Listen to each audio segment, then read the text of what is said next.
Hello everybody, I am back. So, today we are playing more Elden Ring.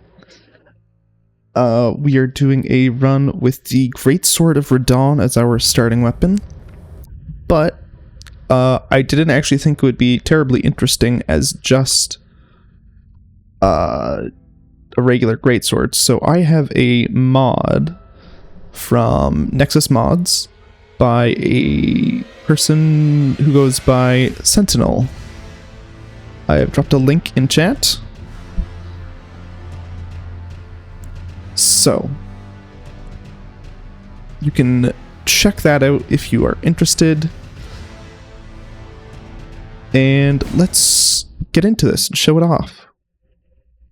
I did a bit of playing around with it just before, well, after I got the download, or after I got it working, just to make sure everything was working. So if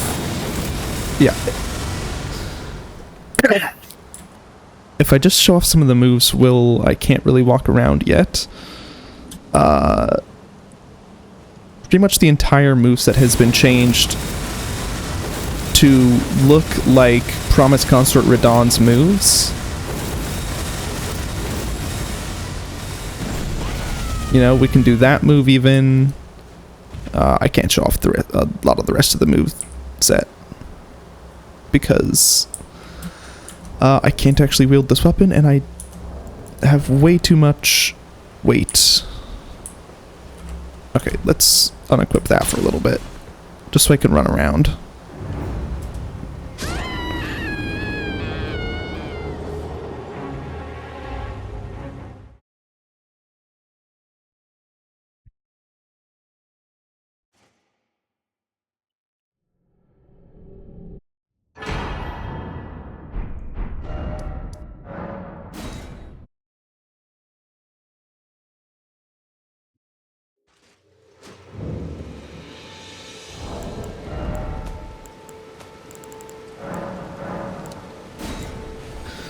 So, a bunch of the things that normally apply will still apply.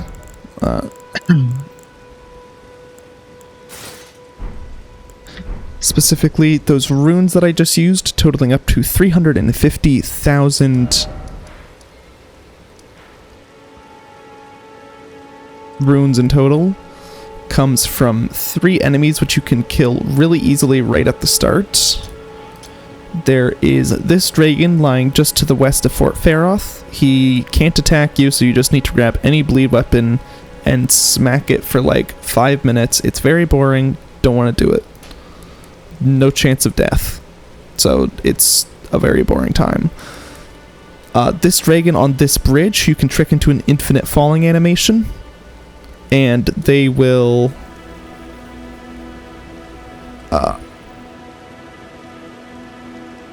after you trick them into an infinite falling animation between a tree and the cliff face here, they will have a kill command run on them, because anything that's in a falling animation for more than 20 seconds will just have a kill command run on them. And then there's this Knight's Cavalry down on this bridge, which you can just trick into jumping off the bridge to its death. Those total about 380,000 runes when I checked them. And I've just given myself runes so that I don't have to go face them every single time, totaling less than 380,000. There is also a bunch of churches around the map, which all have sacred tiers. There's another one over here. There's 3 in Liurnia, 1 here. I hate the zoom in on this map. Another is here, another is up here. Here. Another is over here and here. I'll try to remember to point them out again later. But I don't want to take the time to run to each and every single one of these every single time.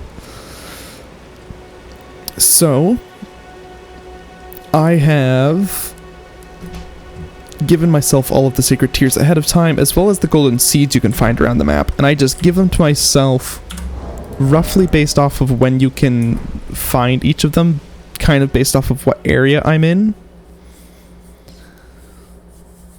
So, as I showed on the map there when I clicked them, there is 4 in Limgrave right at the very start, so I use 4 upgrades right at the very start. I can play turning to 80.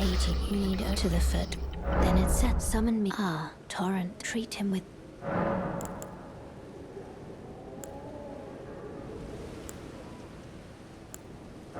So, this is the Sacred Tear upgrade. That is the 4 from Limgrave. There is also enough golden seeds around Limgrave for 2 upgrades to that.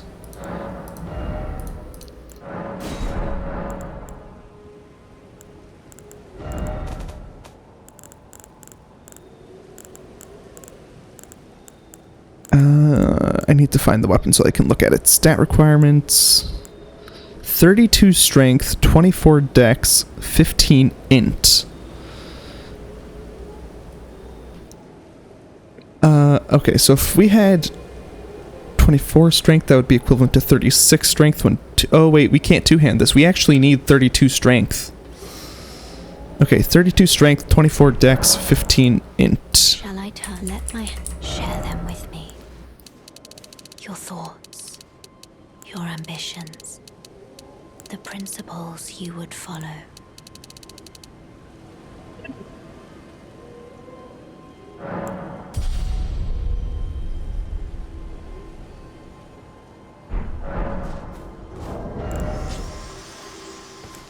We are still in heavy load, even with this. Or even with being able to...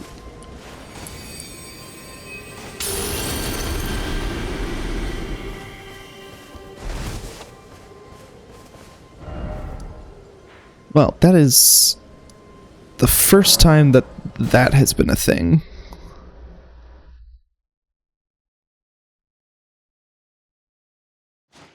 It's going to cause a little bit of problems for us because we have to do a bunch of heavy stat investments just to be able to wield this weapon.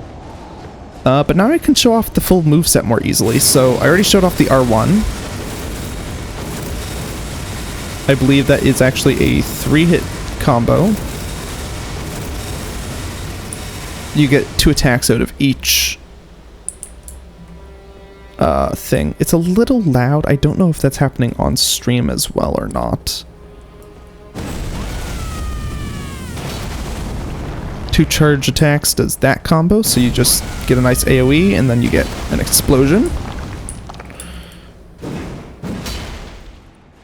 Oh yeah, there's a very funny animation glitch where if you do a jump attack, if you don't get far enough into the animation before you hit the ground, you restart the animation, but with the landing variant.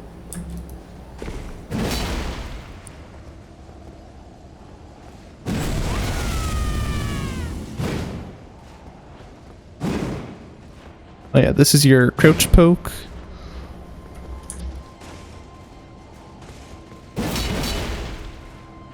There is a backstep attack. That's not unique.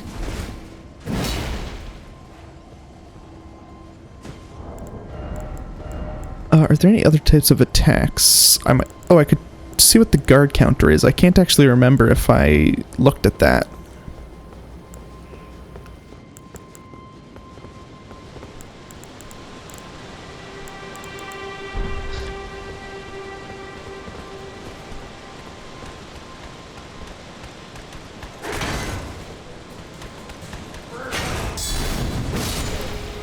Okay, so there isn't anything special about that.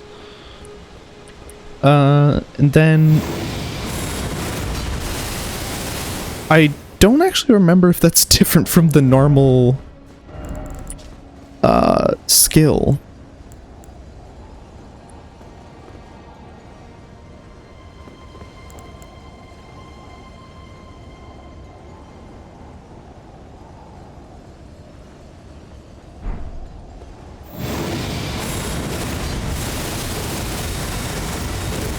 Oh yeah, it doesn't use any FP PvP. That's a part of one of the things the mod does. They wanted you to be able to use it infinitely, so you can use it infinitely. Forgive me to determine if you have. It seems my torrent, whereas there is, but I can take gathering.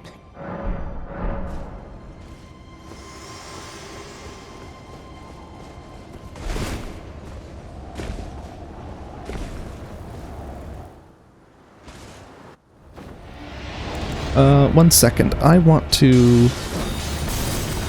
Oh, if I remove that, I can get medium load. I will take what I can get then.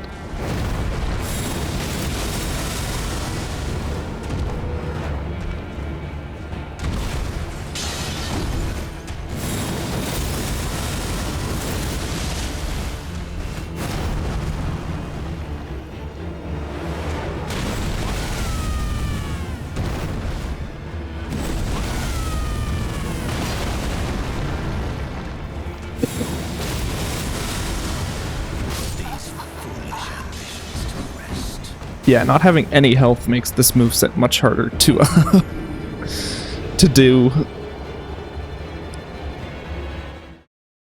This I certainly wouldn't say that this is intended as much of a start with this weapon at level 1 kind of mod or moveset or weapon. I'm realizing now I can...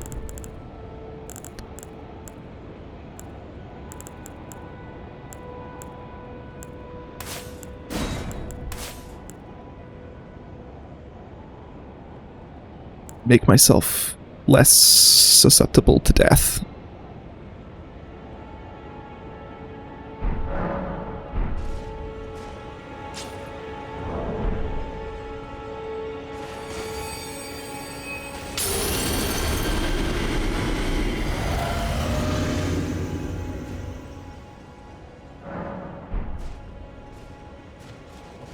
Okay, so you can't extend how long you get max health by sitting down first.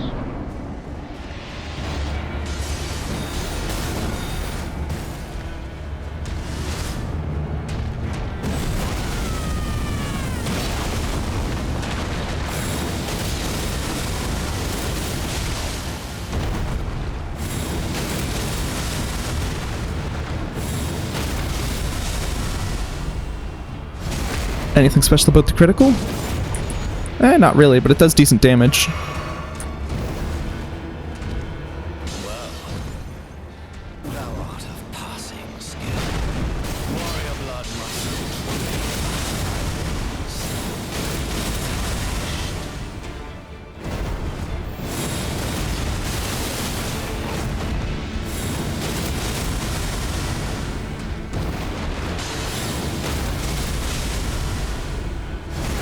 That was a great time to get the stagger.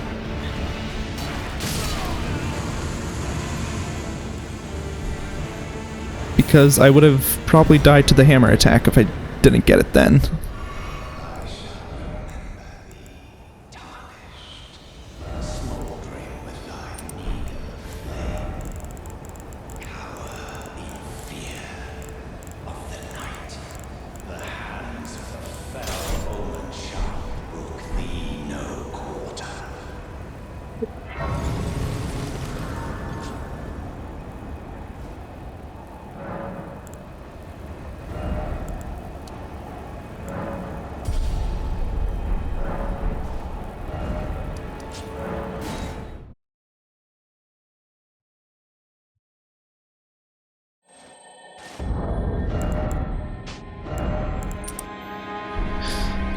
You know, I can probably make some decisions about what talismans I'll want to use throughout the rest of this run.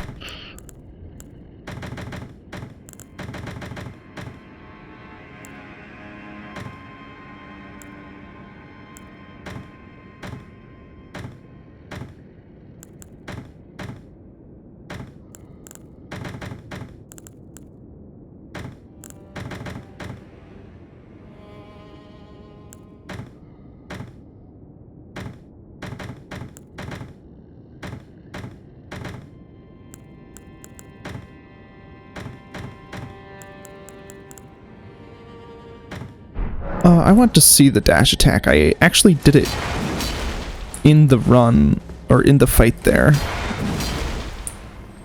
Okay, so it's just a...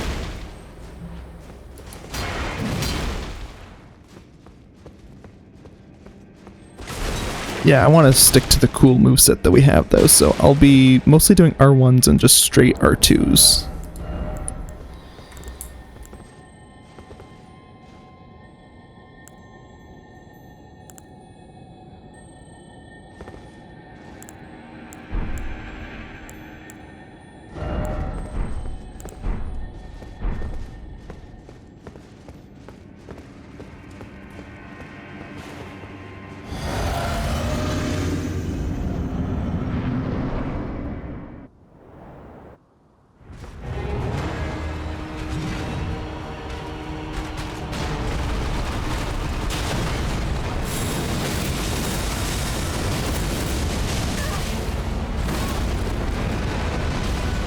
I'm thinking we might be getting some crazy hyper armor in the middle of these attacks.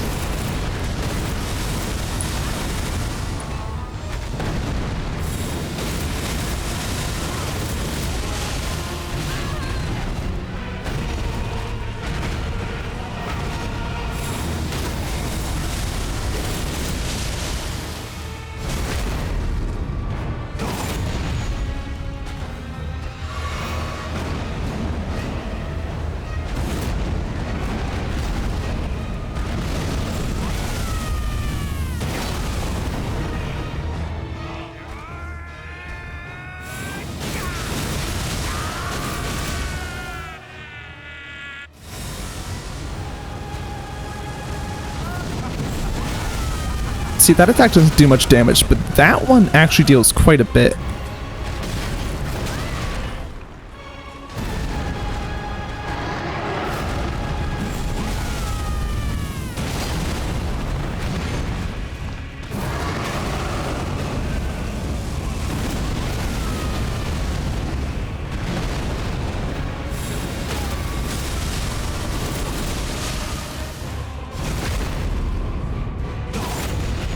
Okay, use this as a chance to heal. Oh, run away.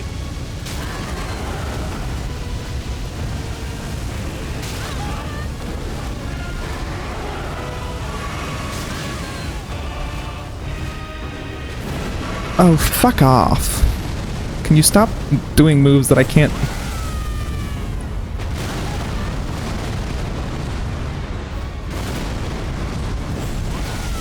How far away can I be to get this attack? Oh, I can be quite far away and still get that attack in. That's very nice.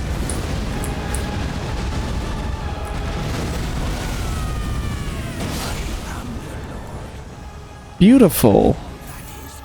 This is already starting to go much better. We'll return together to our home, bathed in rays of gold.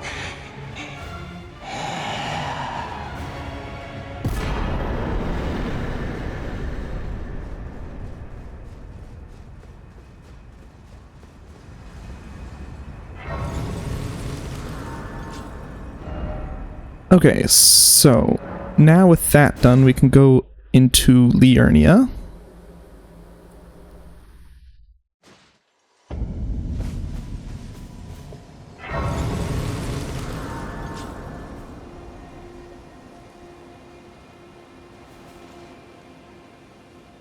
One second. I actually want to add something to my filters. Banned words, view bots. Add phrase. And let's add this random website to the list.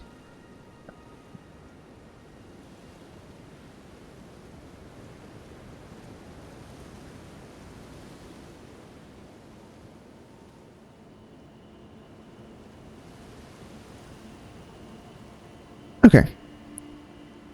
Sorry, there was a bot of some kind trying to advertise for their website. Got caught by AutoMod, but I still want to add it to my stream elements banned words list. Just in case it doesn't in the future. So,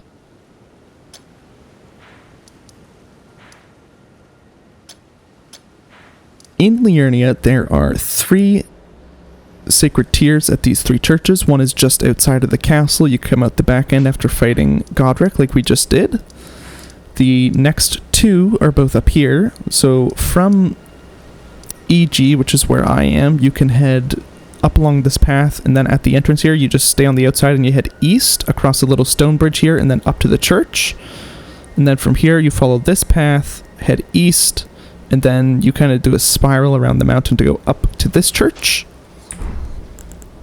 And that adds 3 more flasks. And there is enough golden seeds for 2 charges.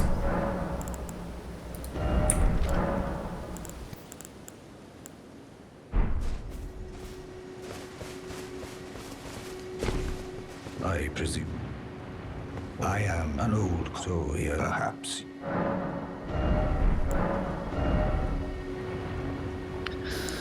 Okay, for Somber Smithing Stones, you can buy 1 through 4 from EG, so those are the first ones we can upgrade ourselves with.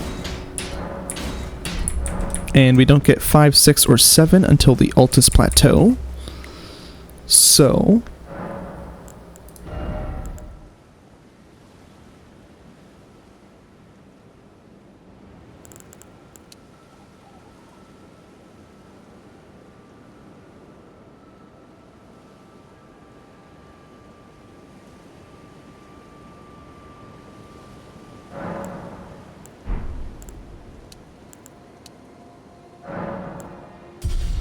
we're gonna start prioritizing Vigor. Even though I still use 2 talismans just to wield all of this stuff, the fact that I can wield it is going to be good enough for now.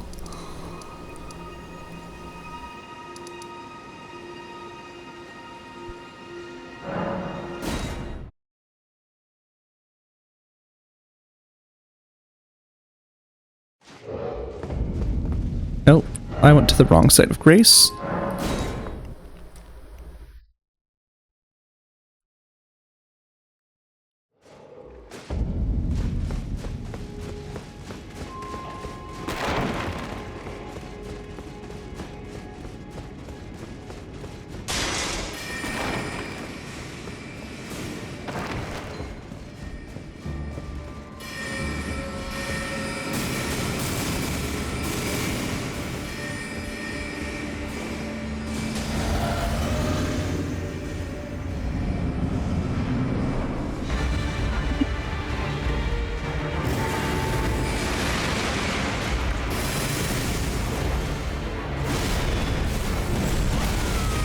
Oh, that is already doing significantly more damage.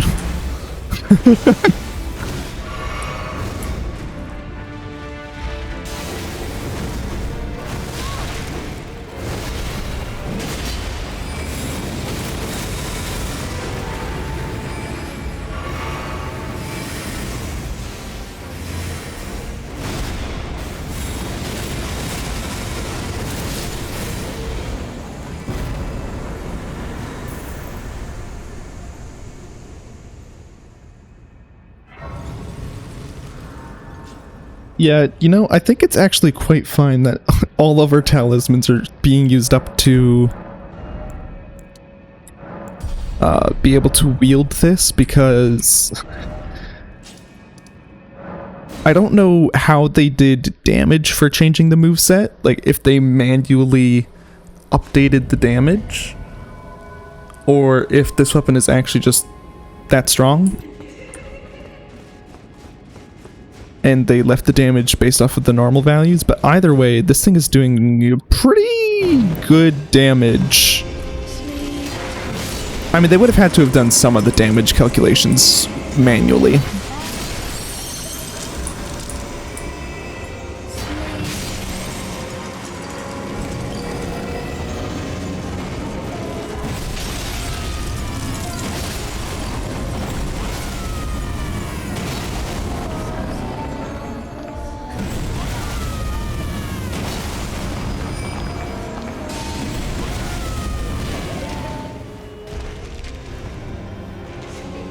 Come, sweet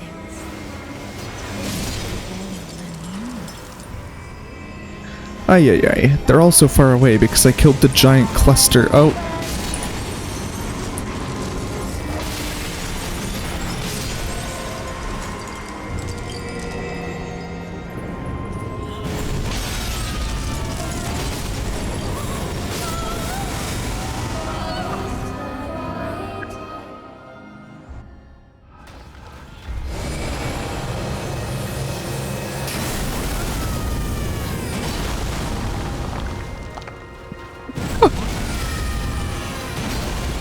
No.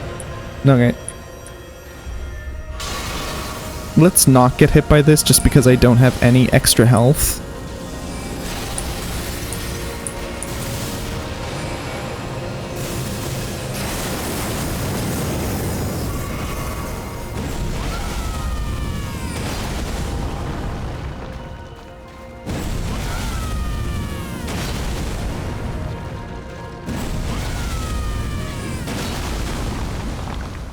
Well, this is just unfair.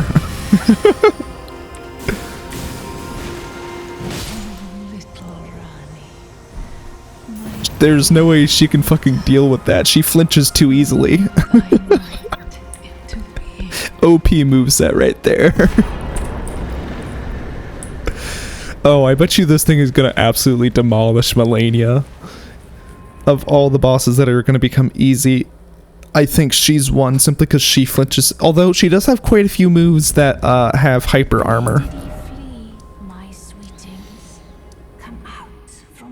So, because of the hyper armor, she might be able to do better than Rilana here.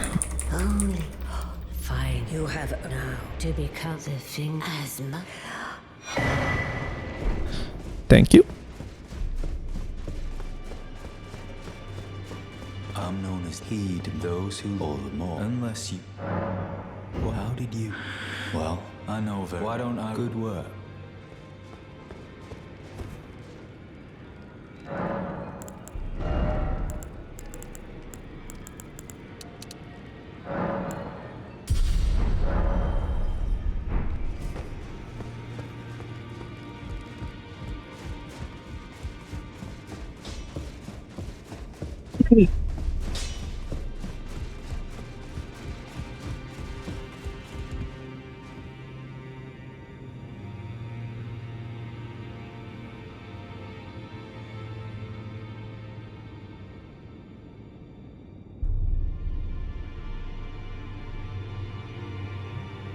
I'm just adjusting my headphones. There we go.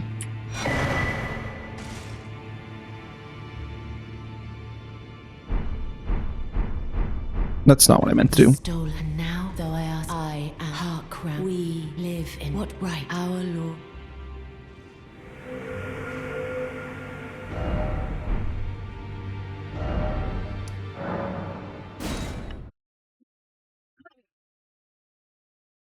You know, one thing I will say about the moveset of this is nothing is particularly OP in terms of how much stagger damage it seems to do.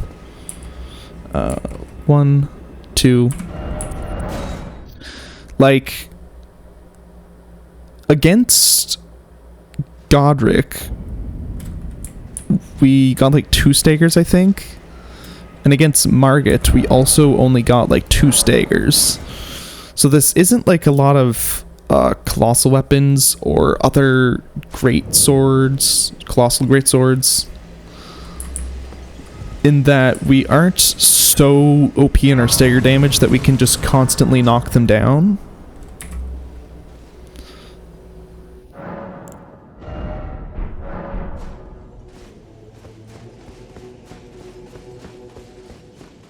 So I actually do have to be aware of the moveset of the boss and how I'm going to respond to different attacks. I don't think I need to keep the buckler equipped. If I need it later on, I'll equip it, but I think I'm going to be trying to do the moveset whenever I can that I'm going to be avoiding parrying. But now.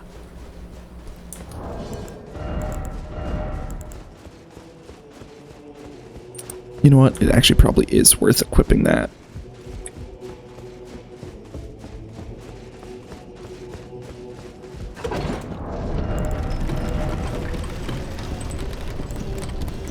I mean, otherwise we would be able to equip something like one of these. Well, actually, probably just this one is the only one we would normally have access to at this point.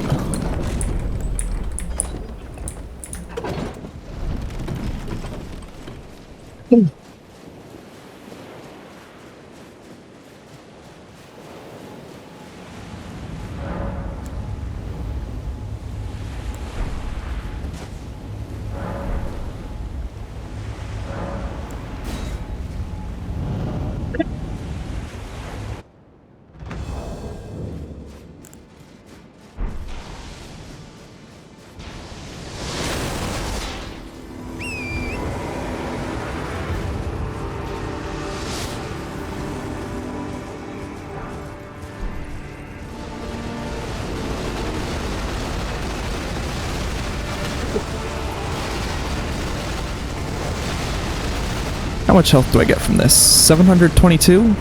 Well, I can't exactly say it's a lot, but I'll take what I can get.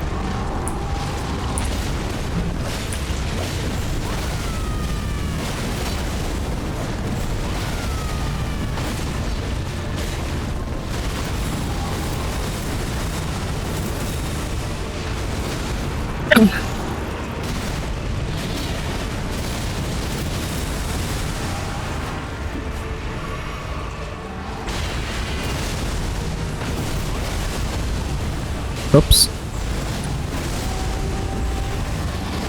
I can do that too, buddy. Oh, we're gonna use this as a chance to get lots of damage off.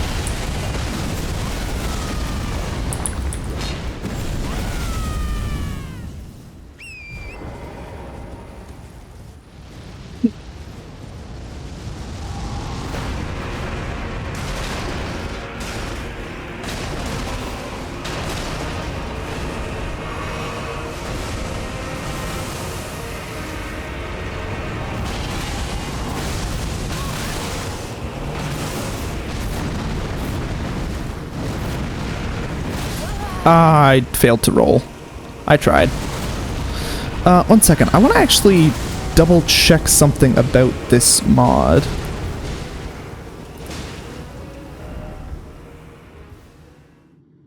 Stake of America.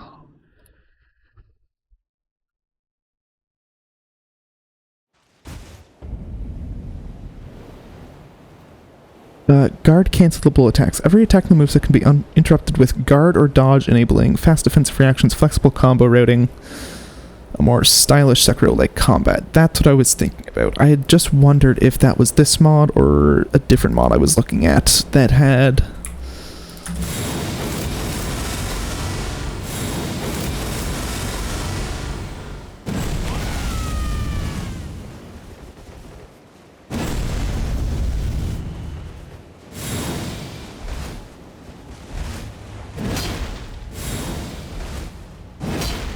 Okay, so...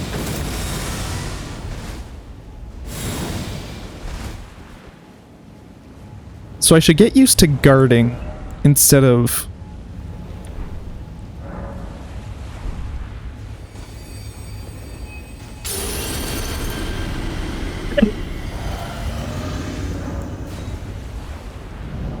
I should get used to guarding instead of... dodging. Oh.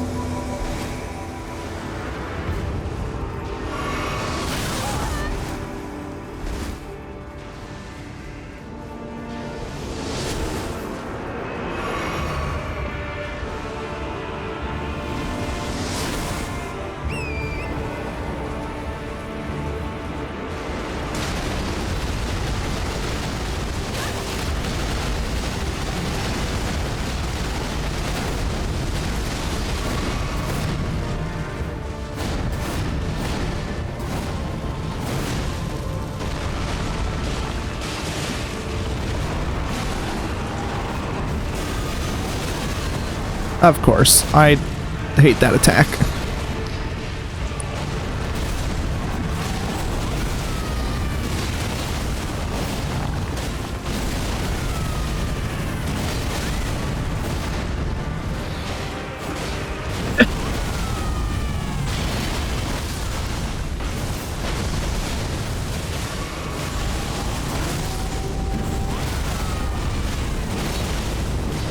Okay, we are going to take this critical hit.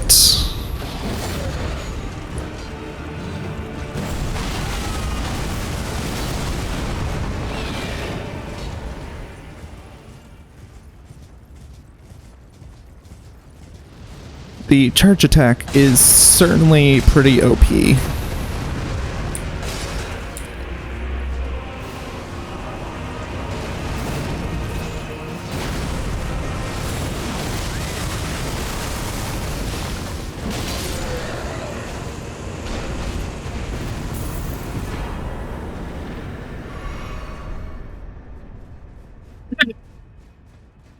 Perhaps once we get some more health, we will be able to use the R1.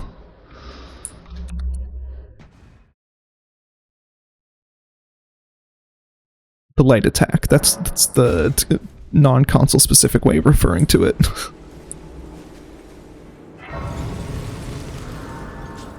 Oh, because we are in Caelid, there is actually another sacred tier from another church right here to the south of Fort Faroth. And another golden, or another charge to the flask from Golden Seeds.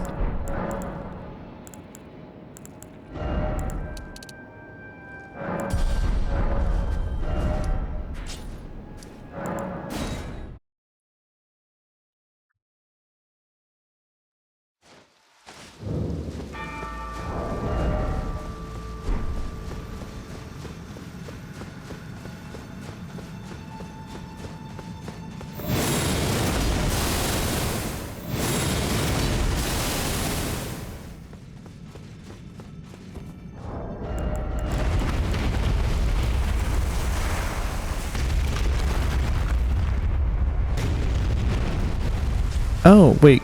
Charge?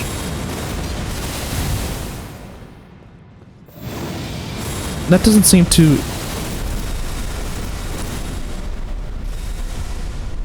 Fuck. I did not mean to fall off. Huh, you know, I'm wondering now if the follow-up attacks are what they used as the basis of the moveset for... No, whoops. This. Because it would be probably much easier to port that than to try and find a way to do it with Radahn's moveset himself, or to make it yourself. And I can't say I have so much experience with the moveset, or with the Ash of War of this, that I can remember whether or not that's the same moveset or not.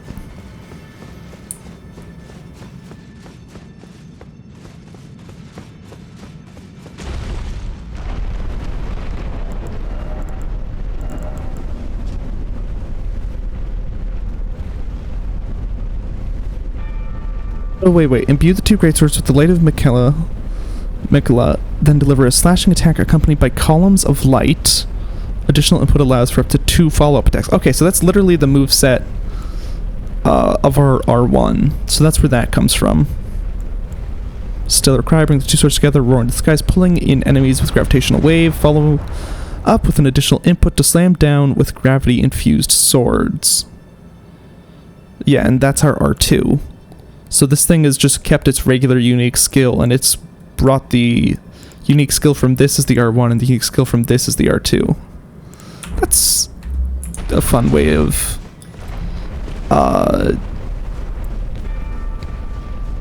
making it feel more like you can fight with pretty much the boss moveset of Promised Consort Radahn.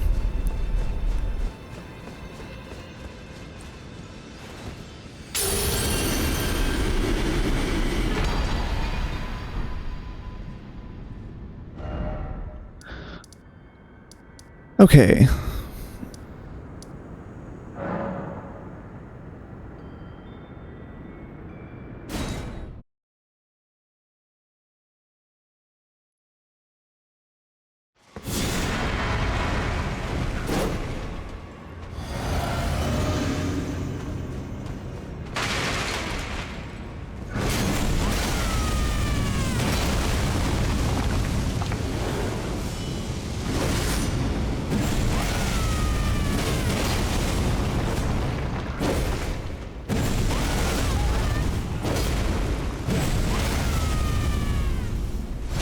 Beautiful.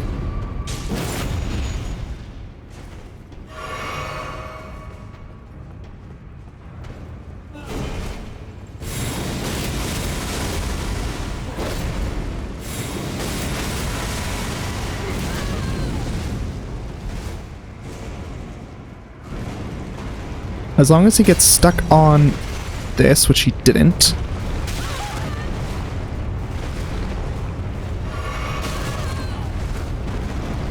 Fuck you.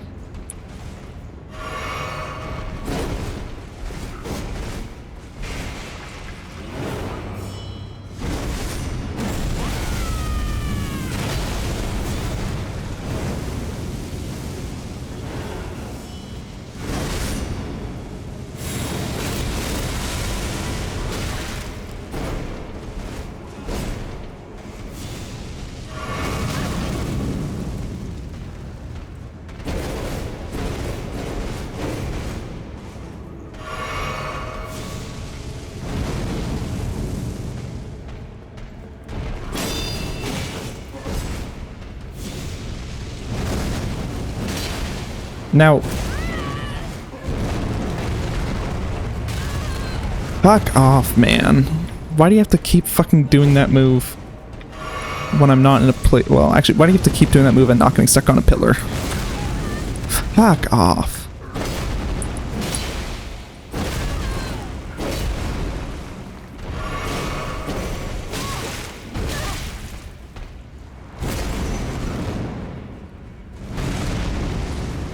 Jesus Christ.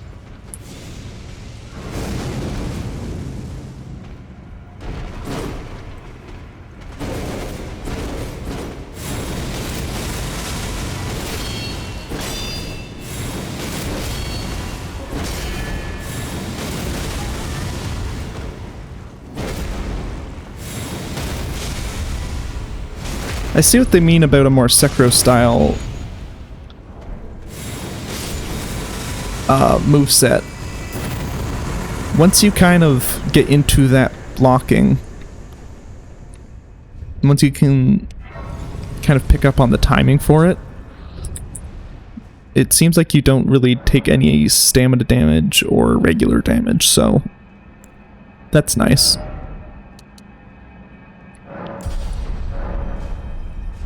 So for flasks, we now get an additional 2 churches, and we have an additional 3 flasks from golden seeds because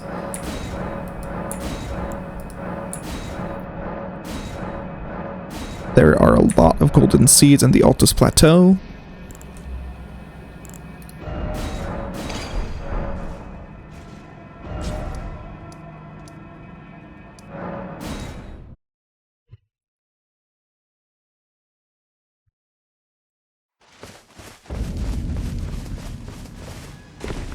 When I presume.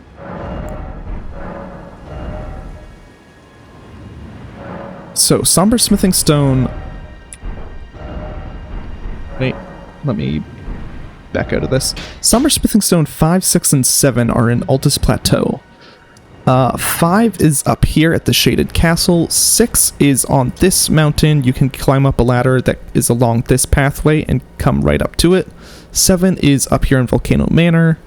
From the boss fight we just did in the Temple of Igle, you can go up that elevator that we saw coming down and head along this path into this building, double back up some stairs, and then do a drop down kind of back here in this area.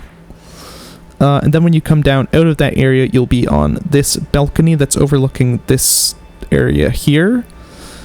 And that is where, on this balcony, is where the Somber Smithing Stone 7 is. Somber Smithing Stones 8 and 9 are in Caelid, so they are also available to be used at this point, because from Fort Faerithir you can head towards the Divine Tour of Caelid, where we have already been, and there is one at the very base of the tower on a chair, and there is one up at a scarab that you can find on your path up to the midsection of the tower, just how you climb up to the top where we were. So we are going to use 5, 6, 7, 8, and 9.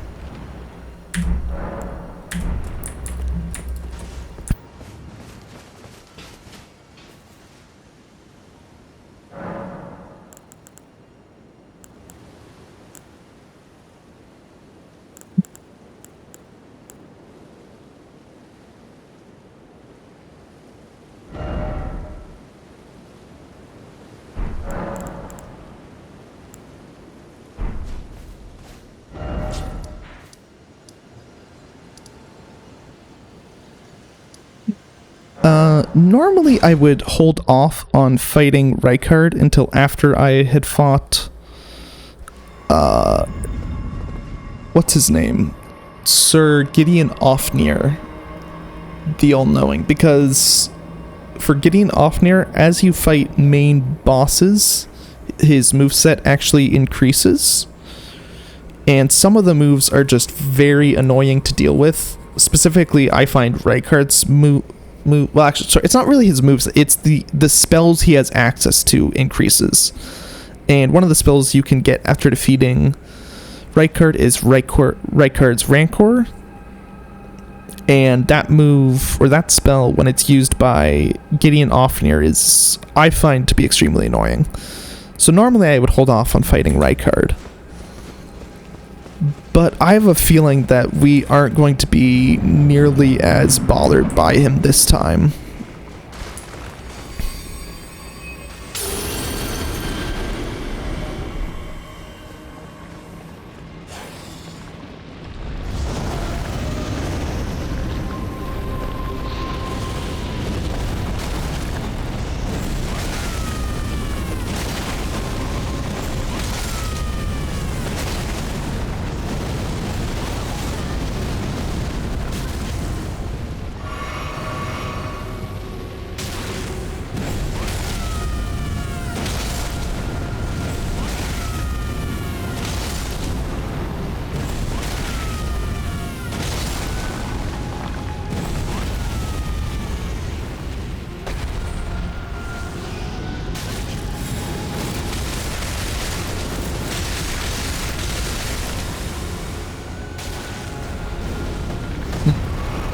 I will say, this moveset does not seem to be...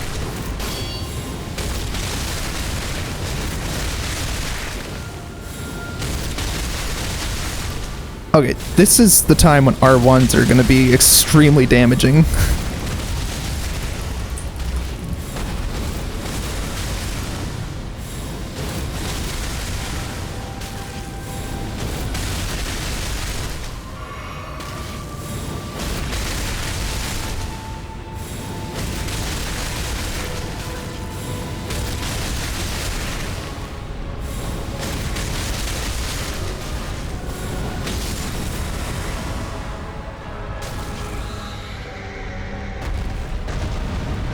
You know what? I'm gonna switch to this weapon because...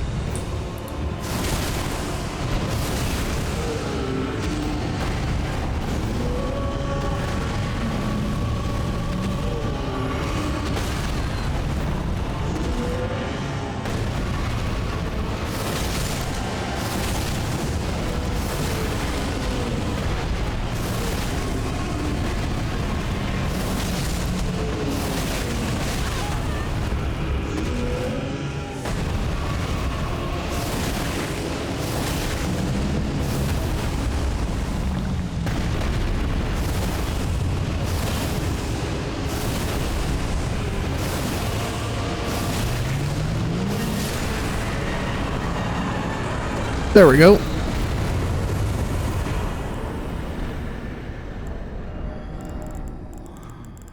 Yeah, the moveset, as good as it may be, was not good enough to deal with Rykard and his bullshit.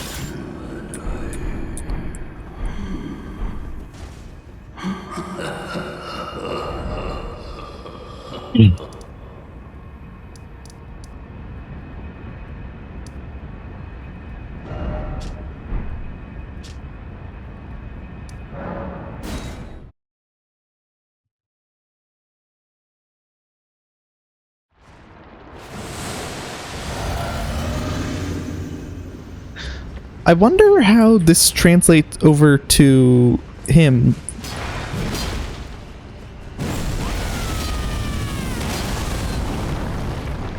It does not seem like the moveset gets transferred to the weapon when it's wielded by the Mimic. Although he is doing running attacks. Nope, that's just the...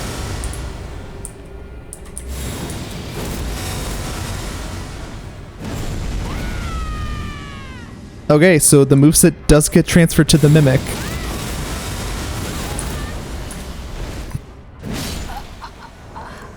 That is very funny. Also very cool.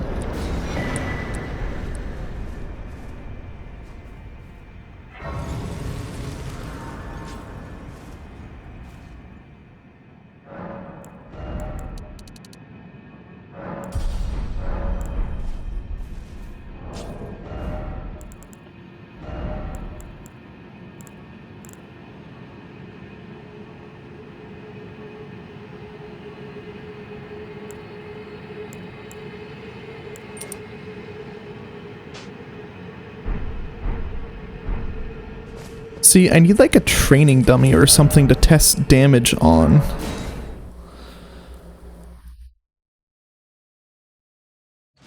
I mean that, or I could just conclude that I'm already doing far more than enough damage for, well, at the very least for this point of the game. And so I don't actually need to use any talismans that increase my damage, but I would like to know which ones do increase my damage. If for nothing else, then for later usage. You know, like, do the R1s,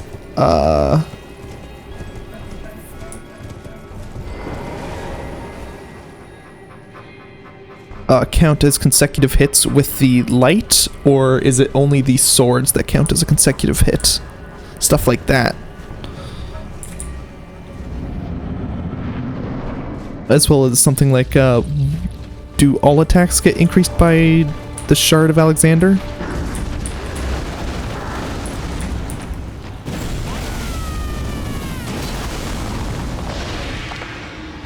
$382 versus...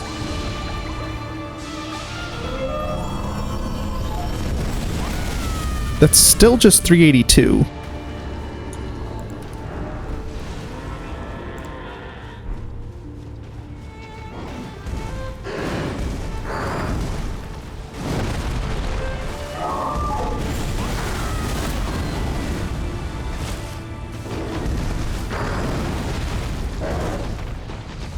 Can you stand still? Fuck off. I just want to test my damage against you. Nope. Can you fucking stand still? 1857.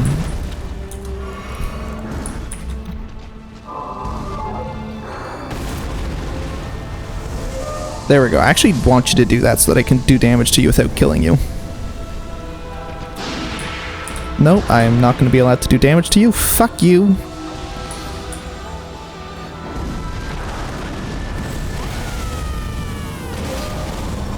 Okay, so that doesn't change based off of this talisman. That's, I guess, good to know. Let's try this talisman.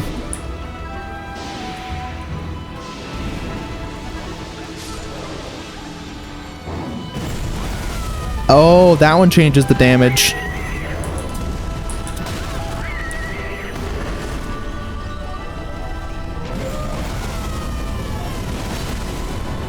Yeah, okay, okay.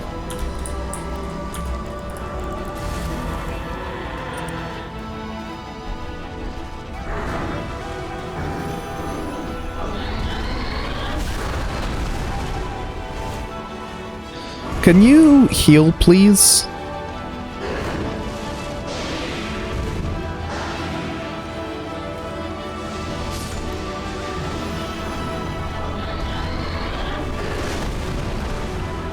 So right now I can't really attack you without killing you. I could just die. But I don't really want to just do that.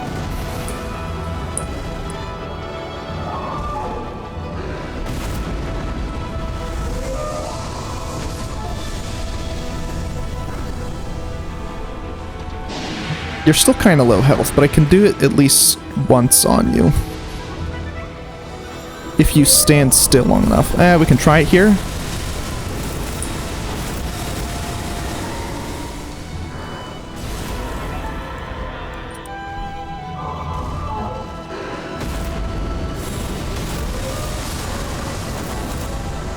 It seems to have activated it.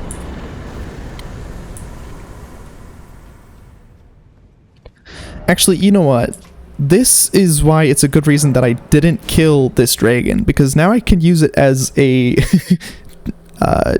testing dummy for damage, and as long as I don't kill it while testing, I won't have duplicated any runes from it, so it'll be perfectly fine. And it won't be cheating. Well, I mean, it's, you know, still kind of cheating, but, like, it won't be cheating in a way that positively affects my run. I just need to know what activates it.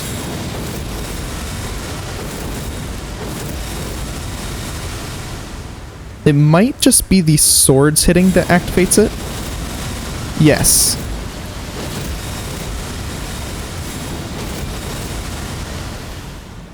Okay, let's do this again, but see how much damage we do from one combo. That's 847. Somewhere. That was 2596. If we remove this and wait for the...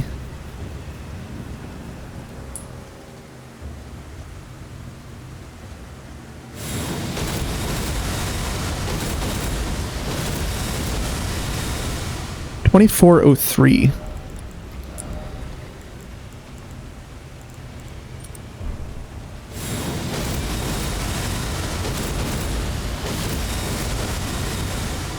$25.04. So this affects it.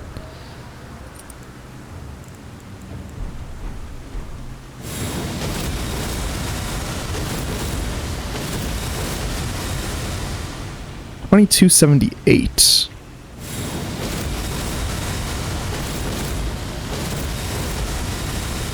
$23.53.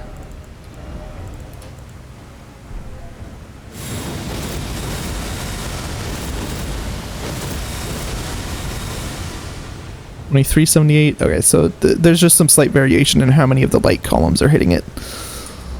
But overall, I would say neither of these two affect damage. So when it changed the moveset of this R1 and R2, it actually just ported over the fact that it's a skill on other weapons.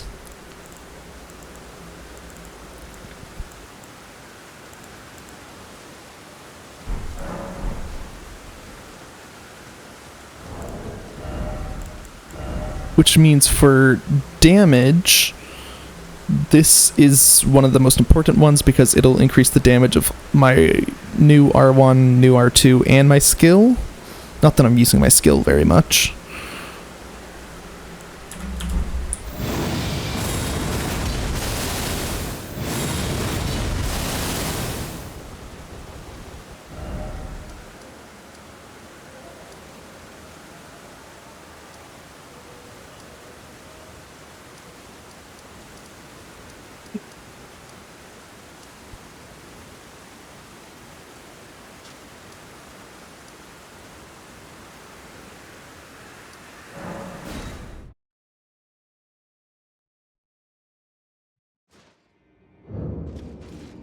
You know, I bet you someone who was even better at this game or like really good at Sekiro would be able to take advantage of the guarding much better than me.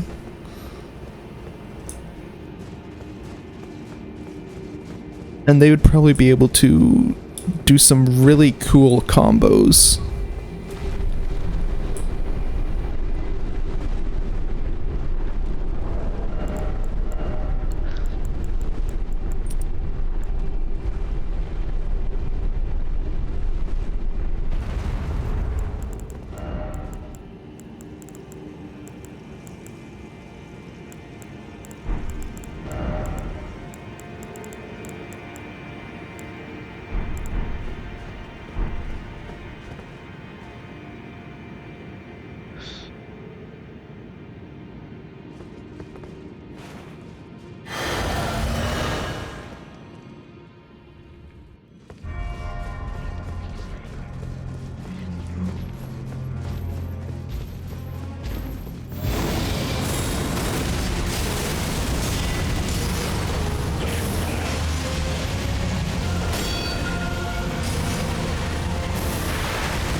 Oh, this actually does stance damage. That is cool.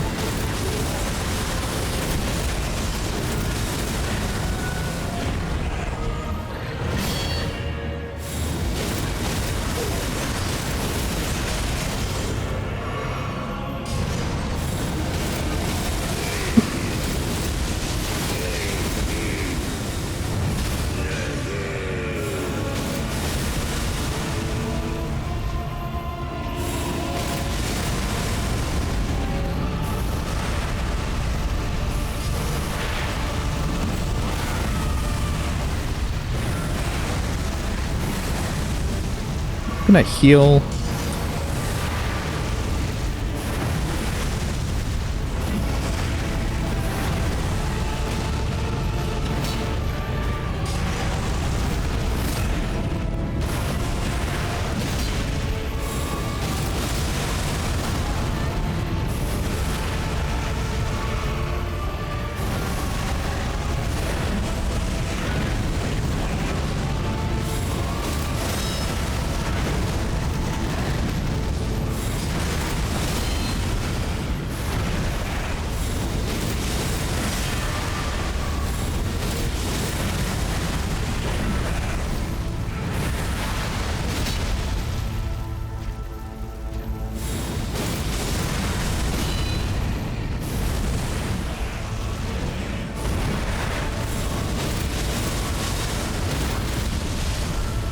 Beautiful.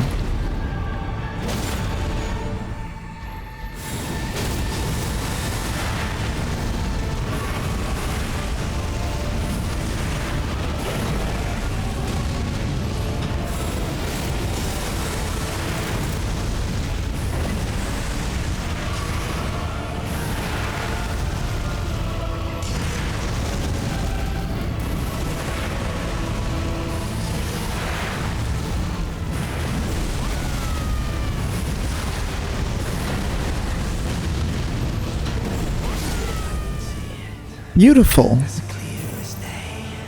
Yeah. Blocking is really powerful. I think it's timing based. So, like, you have to be within... It's kind of like parrying, except you don't parry, you just deal a little bit of stance damage.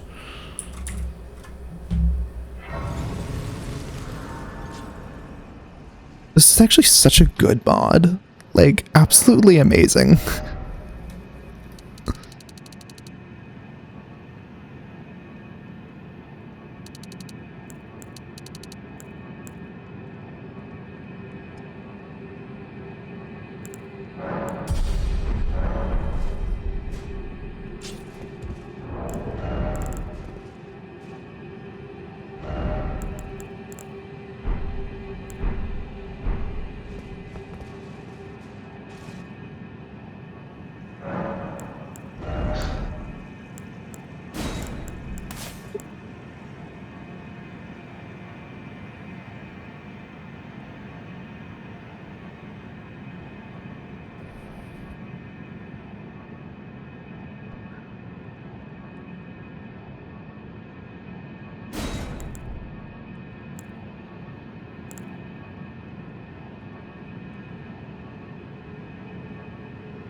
Do I want to do consecutive attacks? It would be nice to do more damage. Not that I need it. I'm doing quite a bit of damage already. You know what? Let's stay as this. Or let's even switch to this. Because we already have quite a bit of health now.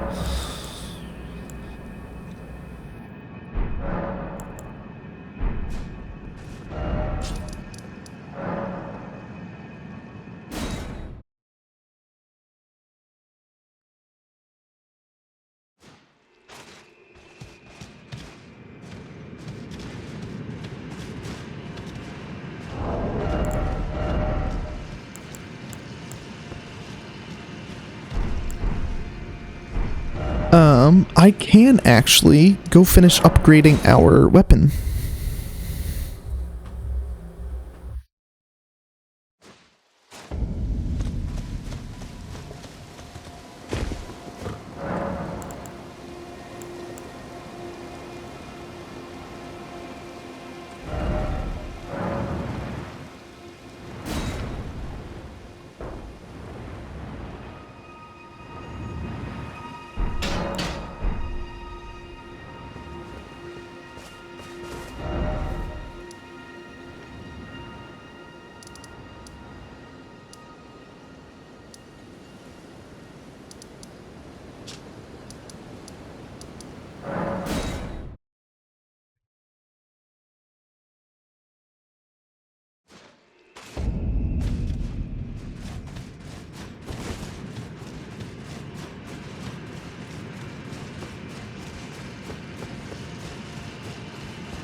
Now, if I wanted to... Ooh, I no longer need to have this.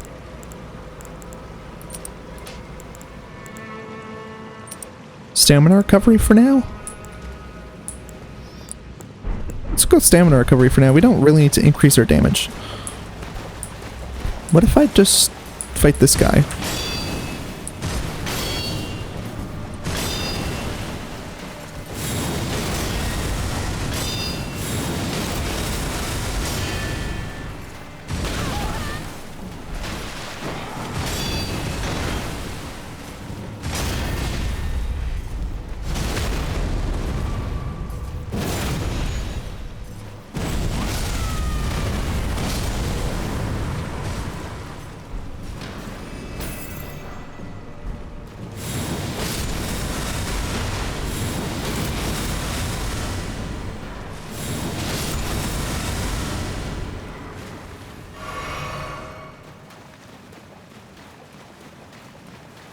Well, that was easy.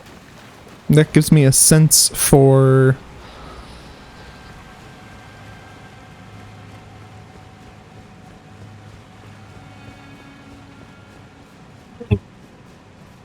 where we're at with our fighting.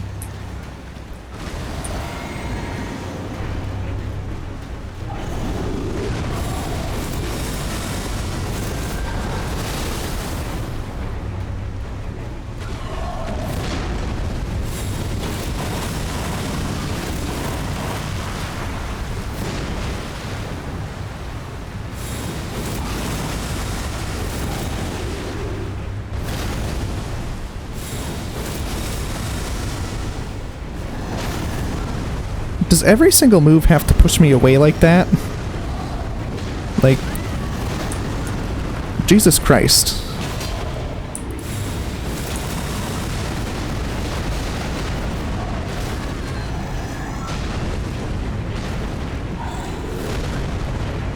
Okay, now let's see if I can...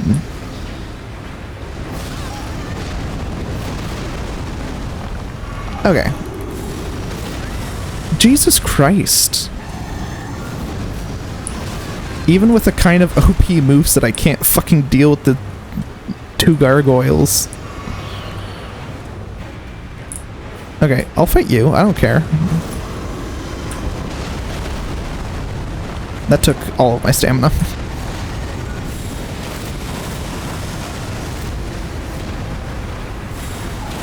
Oh, I'm gonna get poisoned. Fuck off with your stupid ass poison. I can't fucking do anything about this, you fucking annoying ass boss. Fuck off!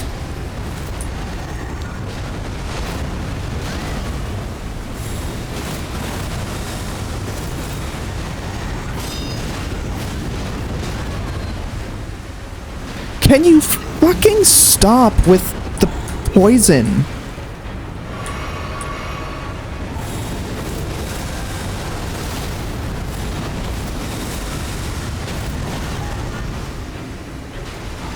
I keep getting fucking knocked down trying to fight them. Thank fucking God. Now I can deal with just the one of them. The first one too.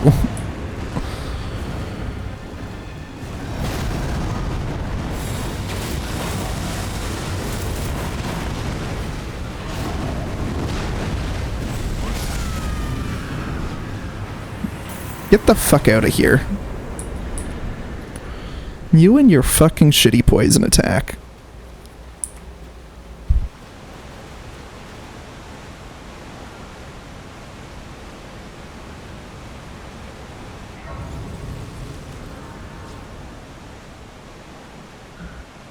Okay.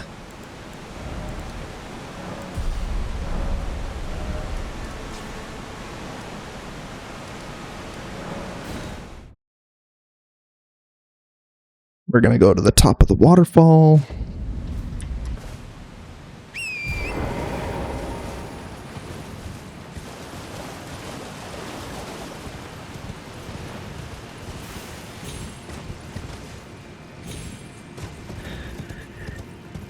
even a somewhat OP moveset that's a lot of fun cannot save those gargoyles from being a shitty boss.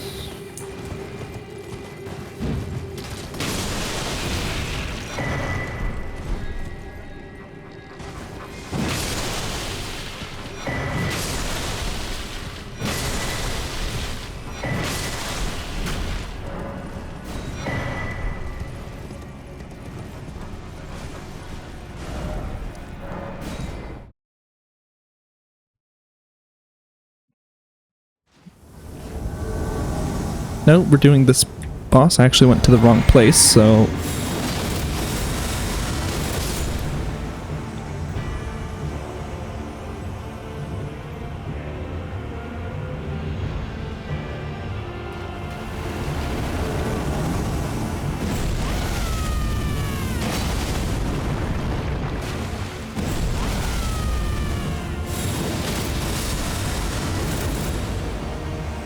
I'm so fucking powerful against NPCs.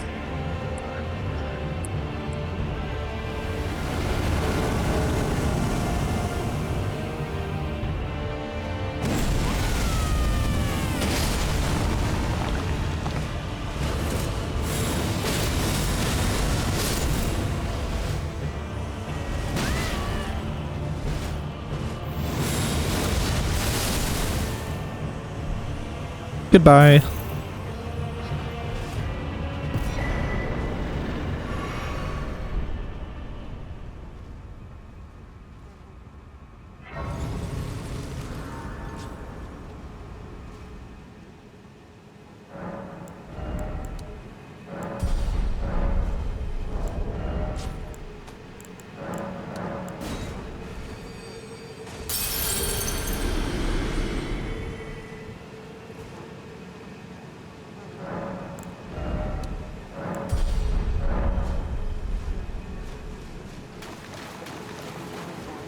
I knew you. What is it to deny like the dog?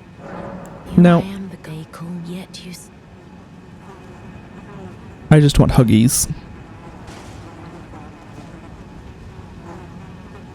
Do mind the horns.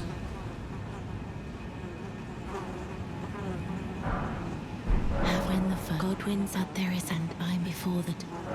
Talk twice. My hand, will you this? How did you? Oh my, with this and clay you and though I can I hope.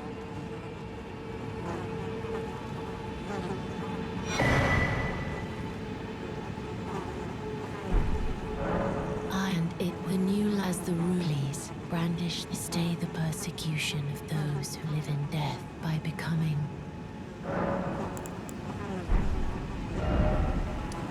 Okay. Now we talk to her once more.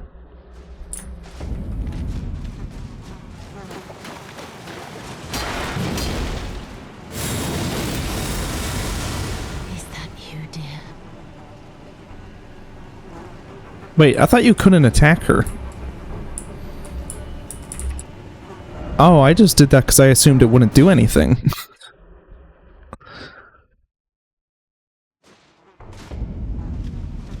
Well, 1 second. I have to go to...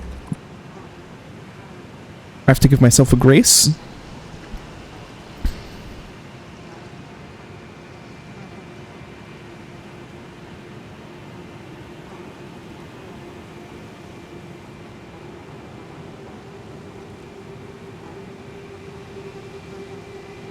Church of Vows.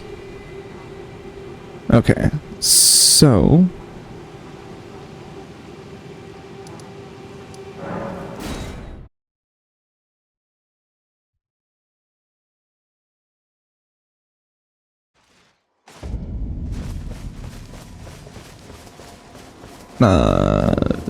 do I talk to you, or...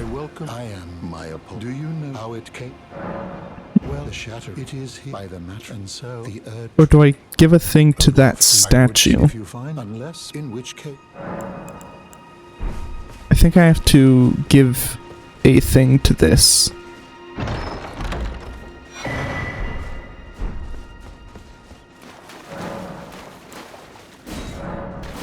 1 second. I have to give myself a celestial dew.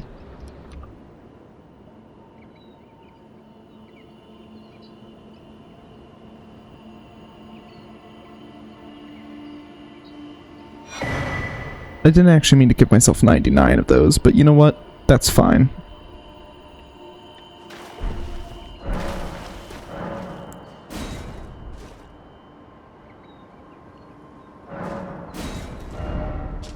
Okay, let's go back to Fia and see how this has affected the questline. Okay, so she's letting me talk to her again, so I should be able to just... Yeah.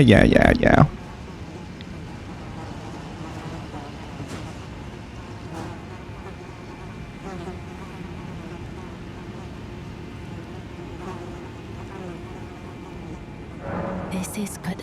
I choose and I will who will inherit. What great.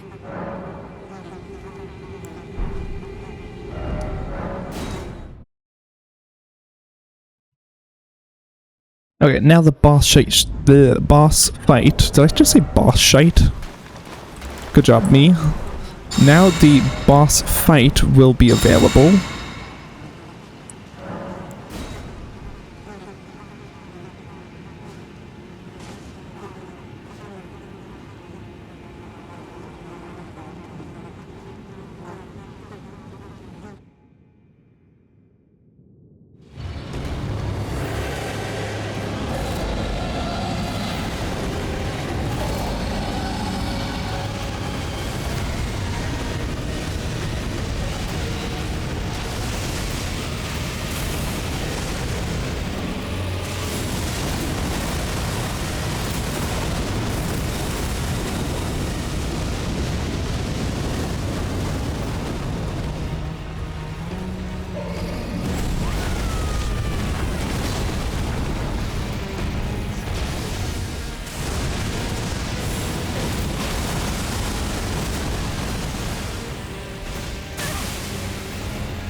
Okay.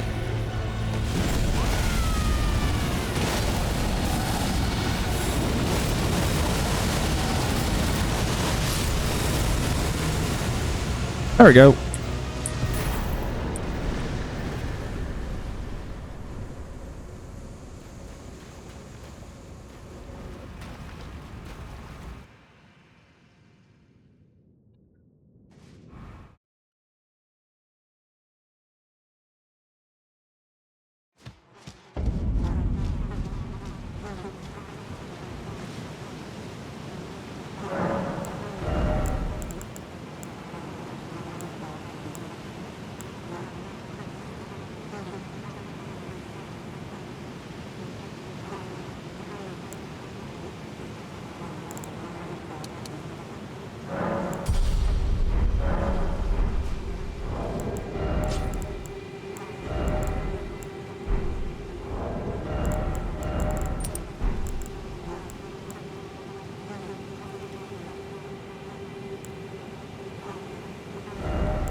There we go.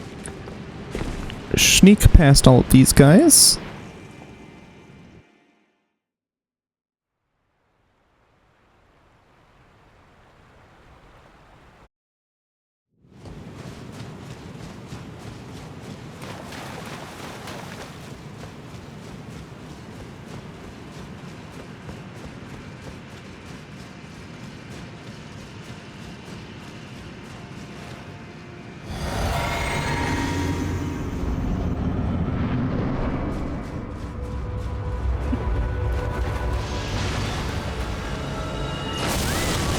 I failed to dodge.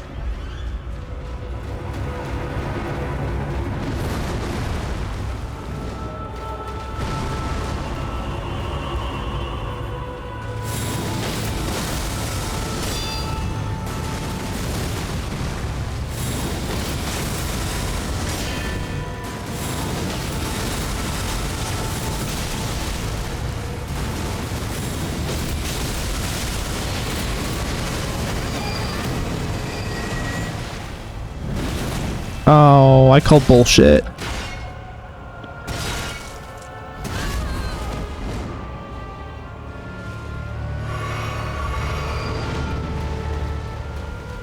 And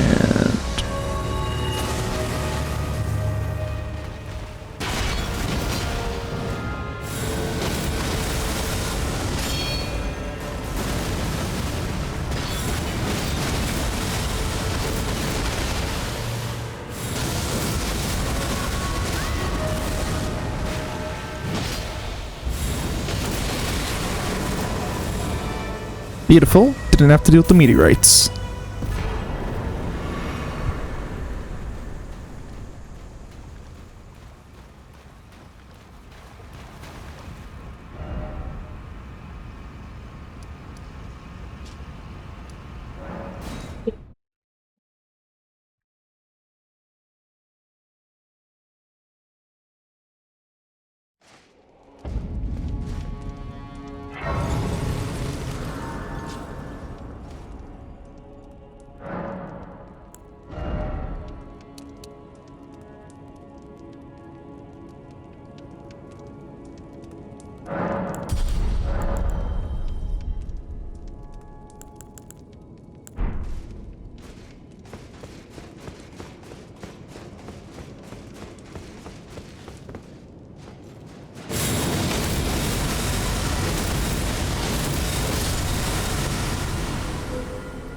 Beautiful.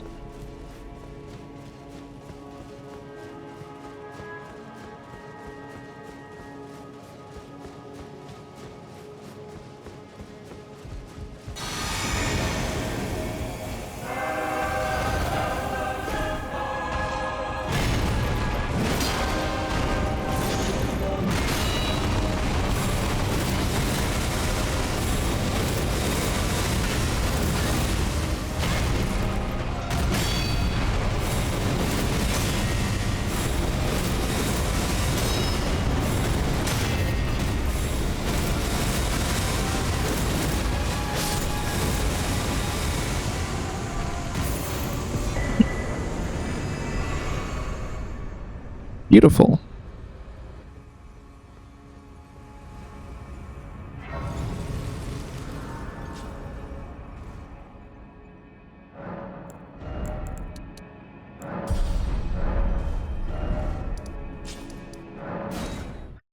Okay, let's see if we can equip another talisman without going into heavy load.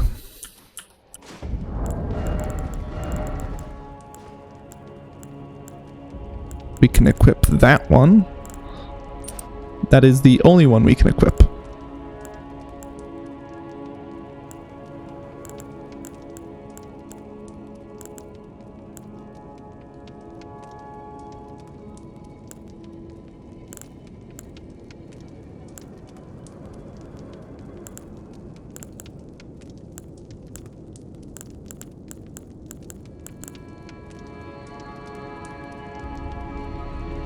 Huh.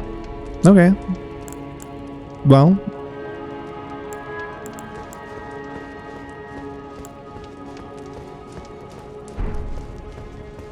That is actually kind of fine. It just means we're not doing any extra damage, but we're already doing lots of damage, so it's not terribly important.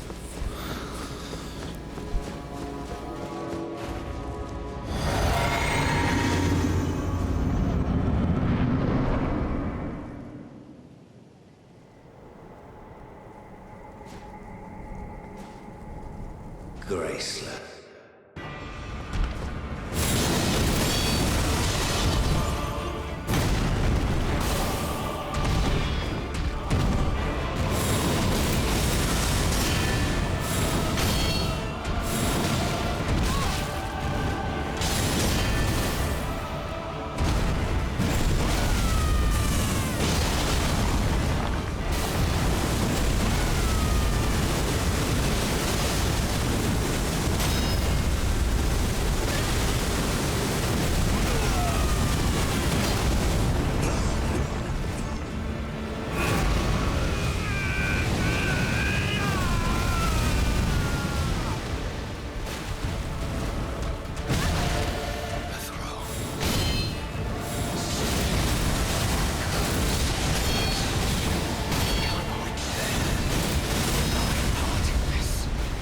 Shall not be forgiven.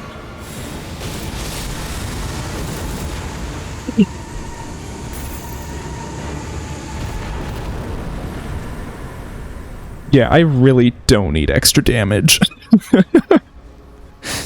I am terribly OP already, and I guess that's what happens when you can use some pretty damaging skills infinitely with no stamina usage.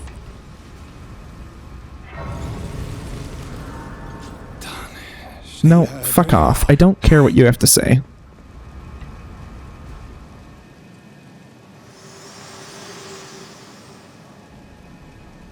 Hello again. Allow me, you are unprevented. The thorn, a husk, the only way, and become my purpose. So I'd like to the flame then and guide you. Okay, now we can... Shall I let my share them with me? Your thoughts, your ambitions.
Okay, let's avoid the frost.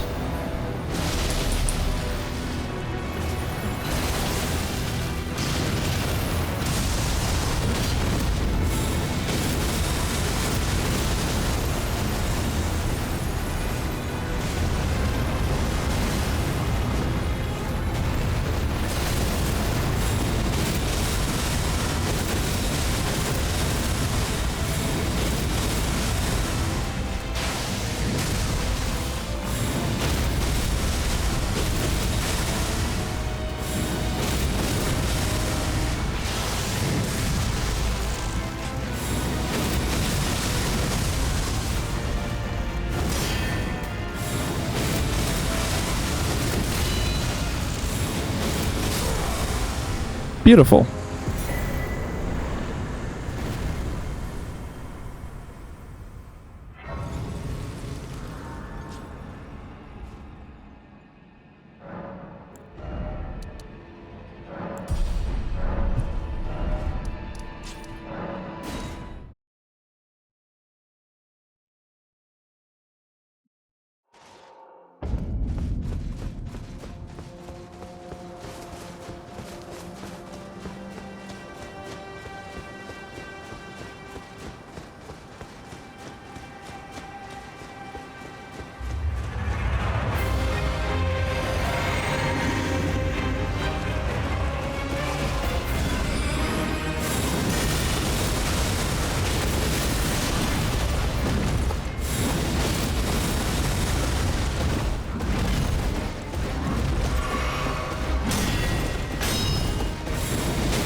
Beautiful.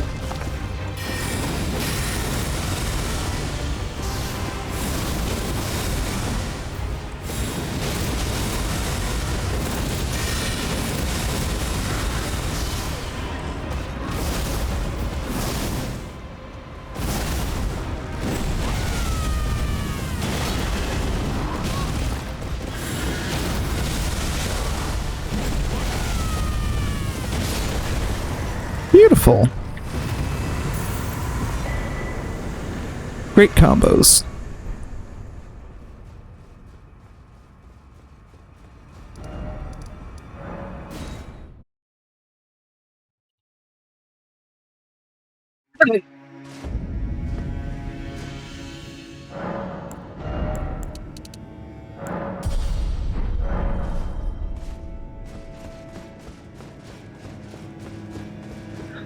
Okay, time to see how well Melania goes without...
That's actually super nice. It pulls me right in close so that I can get the critical hit.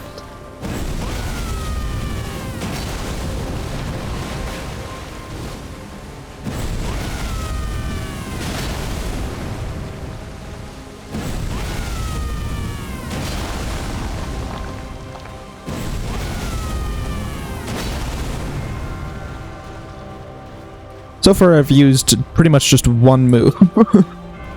That being... this.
Start running, start running.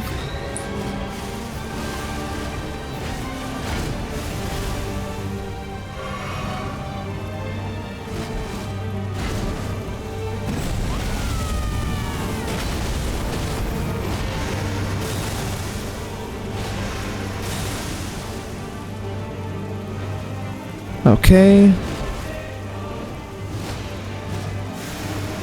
Oh, I am so glad that I was already running away.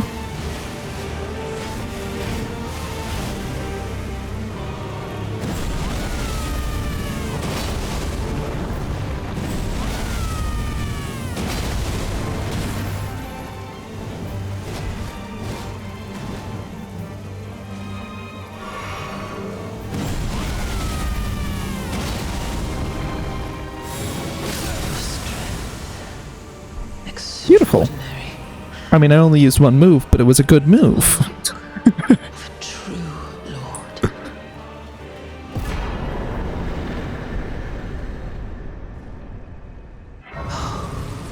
Dear Mikola.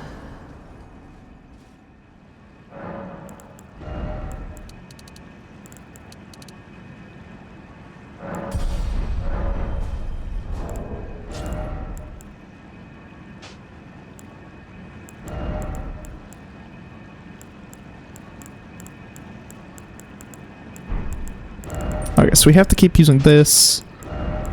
We could swap over to this.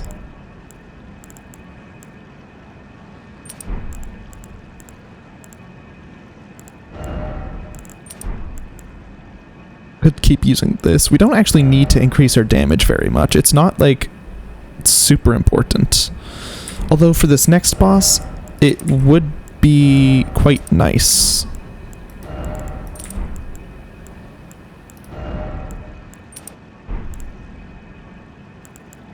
Wait, no, I want that one there. And I want that one there for aesthetics. Or I could swap those two and those two. I like those aesthetics more.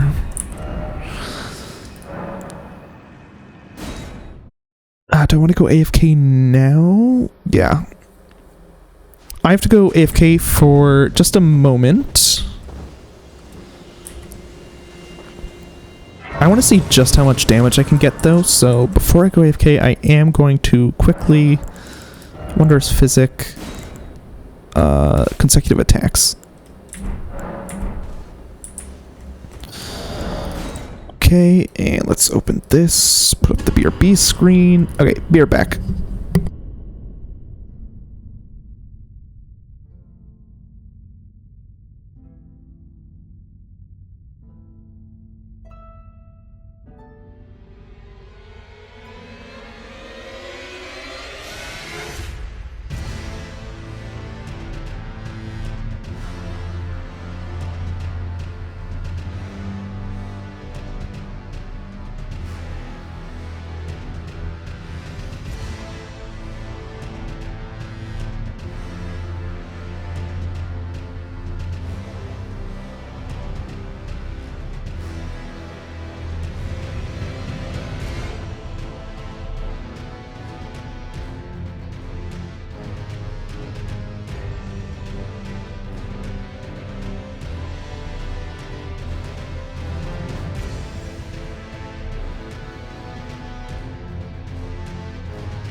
let me just drop a link to the mods in chat again.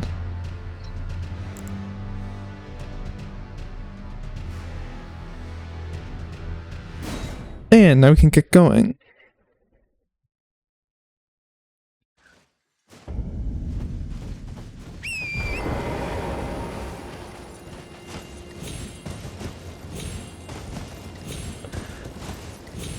I guess this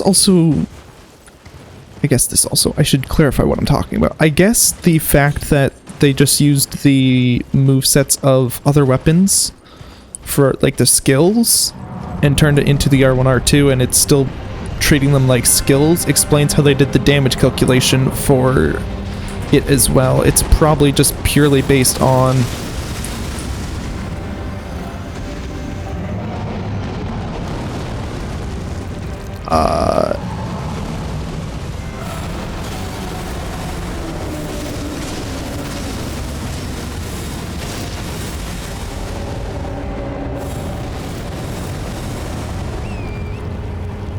it's probably purely based on the damage that the skills would normally do, is what I'm guessing.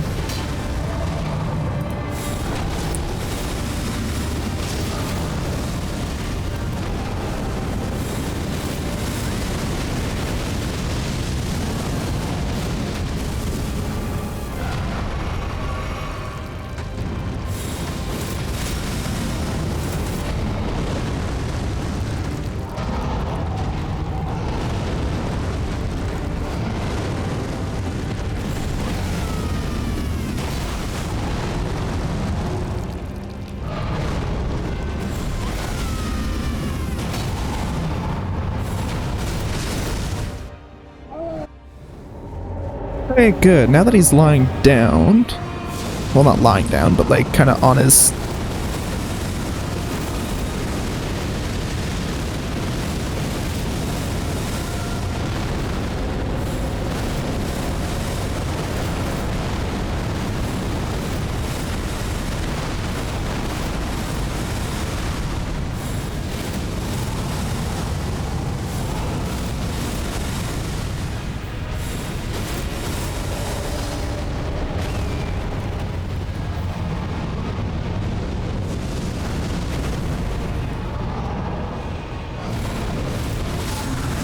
There we go.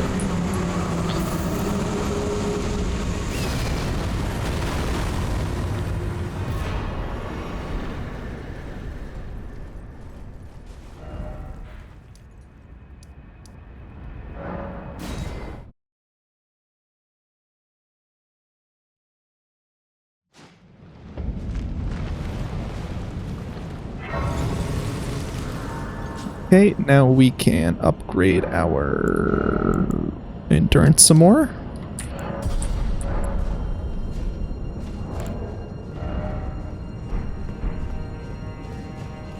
Before I go back to the other...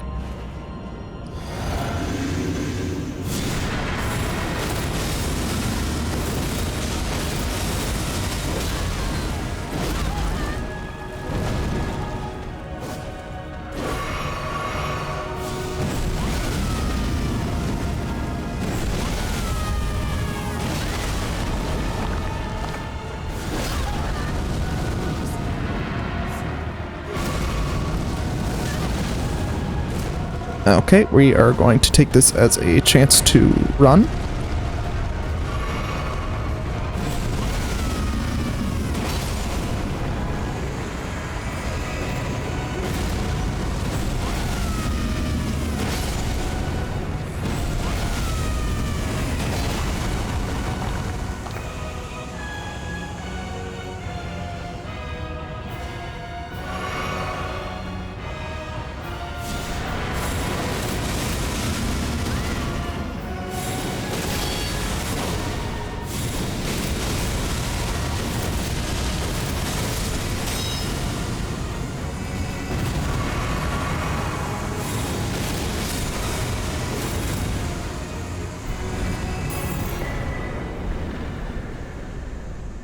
Easy as pie. Once you get rid of having two of them, they become significantly easier.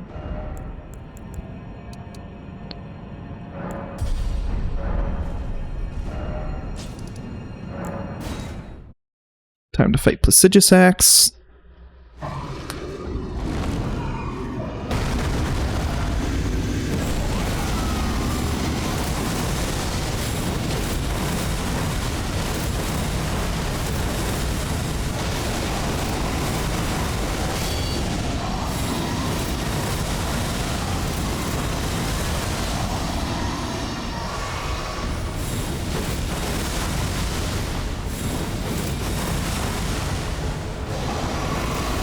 You know what? I'm not even going to abandon the center. Normally I run to the edges to help deal with this, but we're doing so good, I don't even care.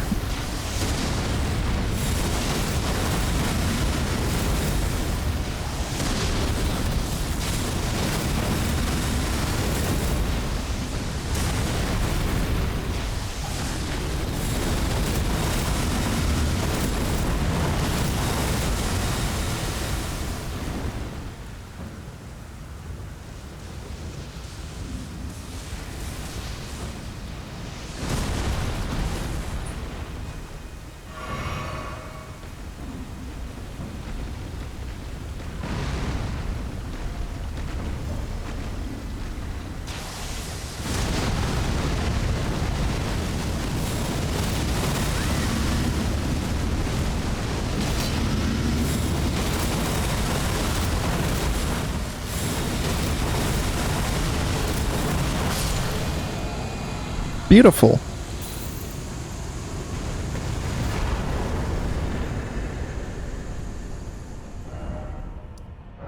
Side the Great Bridge.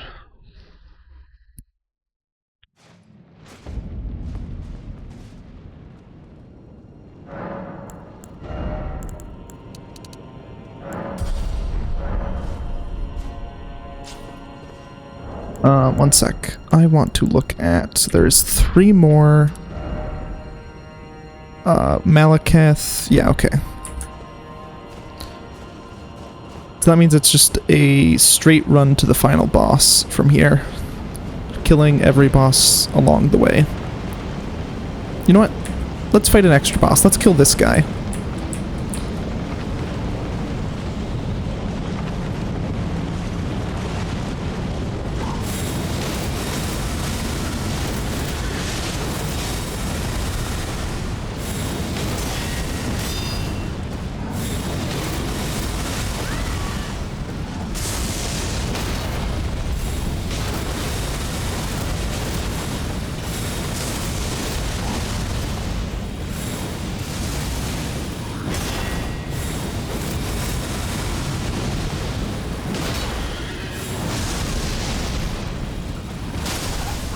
God damn.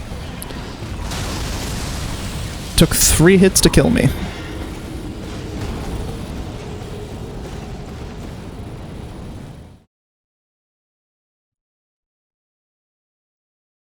I will say, the one thing about guarding that kind of sucks is not actually related to guarding itself, but more so just that every enemy has to delay their attacks so fucking long beyond the visual indicator for the start of the attack that it sucks. You know, the guard itself is fine, but having to keep the timing down...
Beautiful. Almost killed me there.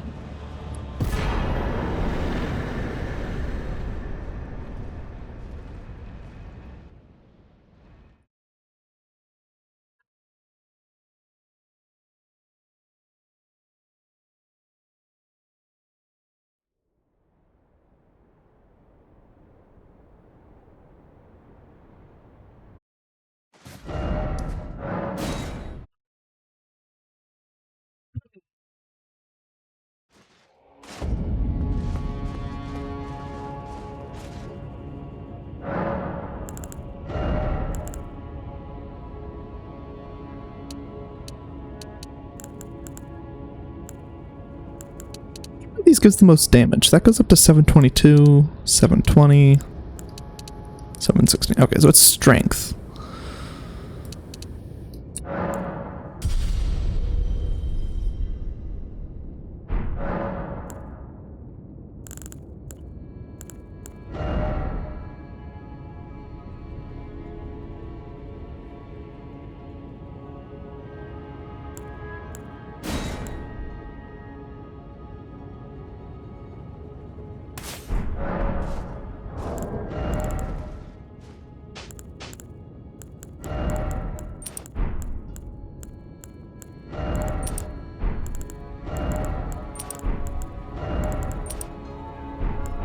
Okay, I actually don't think I want to keep increasing my damage via consecutive attacks. I think it kind of forces me into the attack chain combo too much, so I want to just focus on this.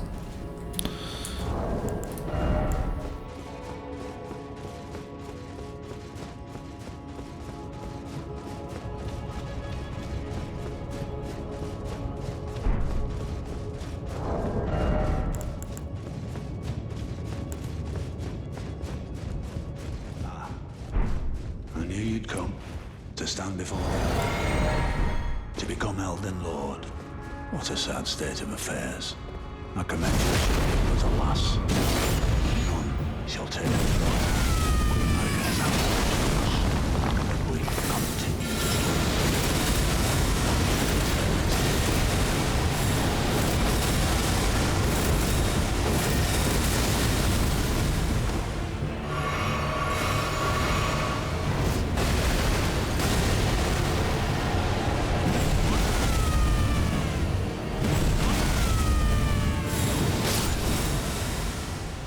Good fight. a tarnished cannot become a lord. Not even you. A man cannot kill a god.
God damn it.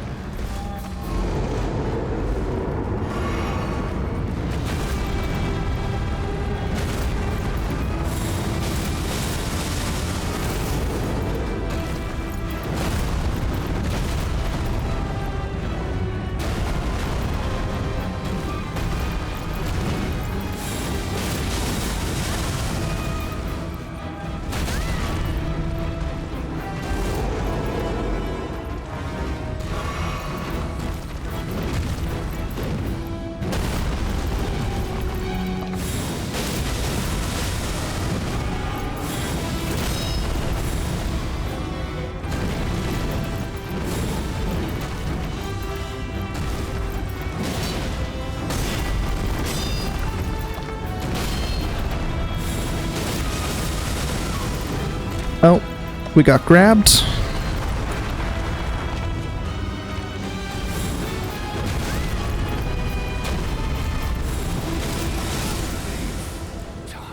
There we go. Thy strength befits sacred.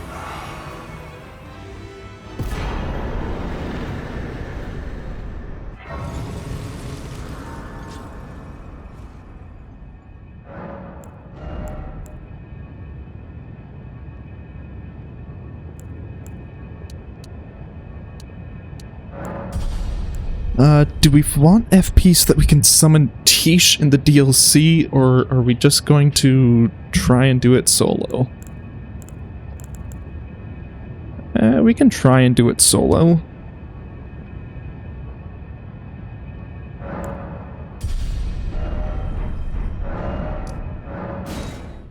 Okay, final boss of the base game.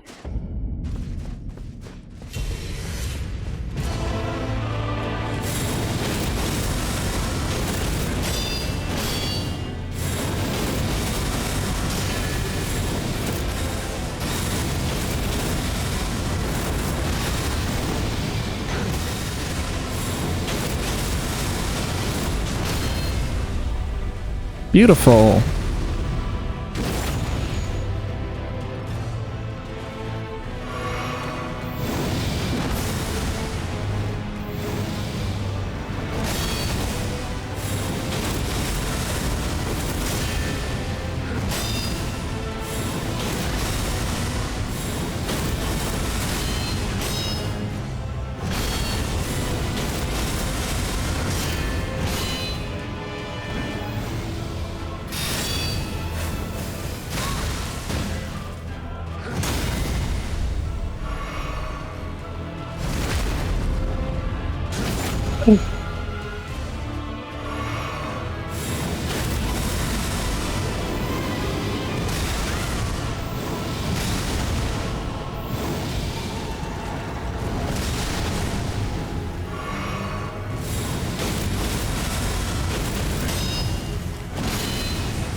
Oh, fuck off.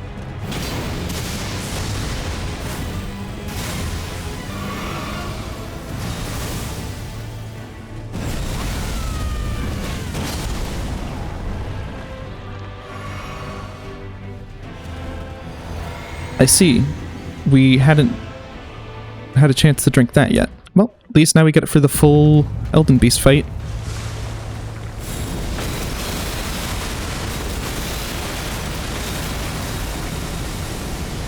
$2,500, 1,900.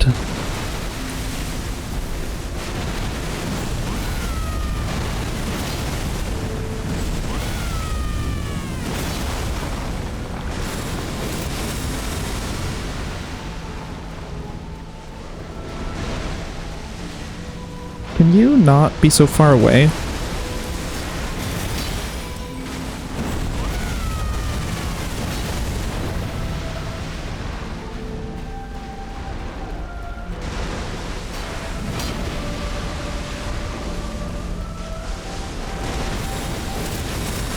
Well, there goes all of my stance pressure.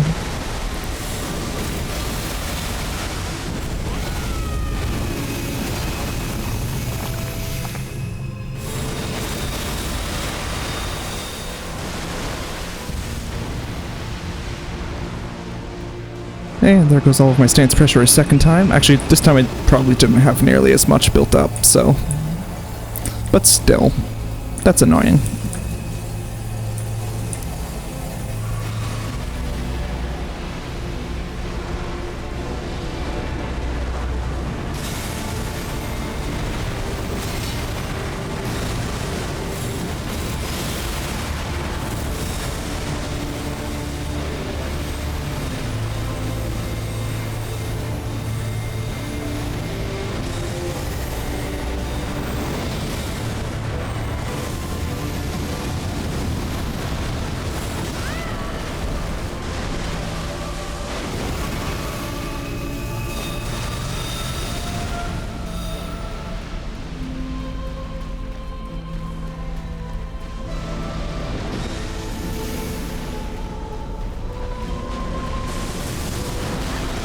Ow.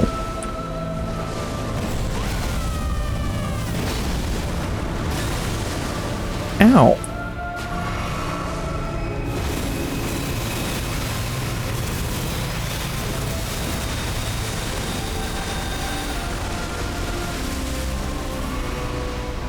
Let me guess, now you're going to do the next thing?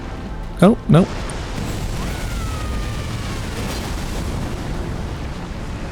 Oh yeah, that's what I figured you were going to do before.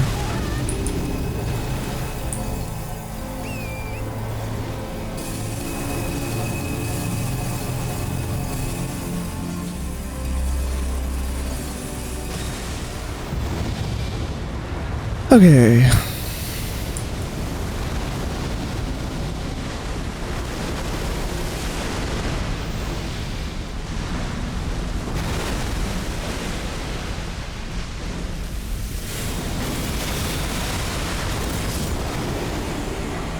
Beautiful.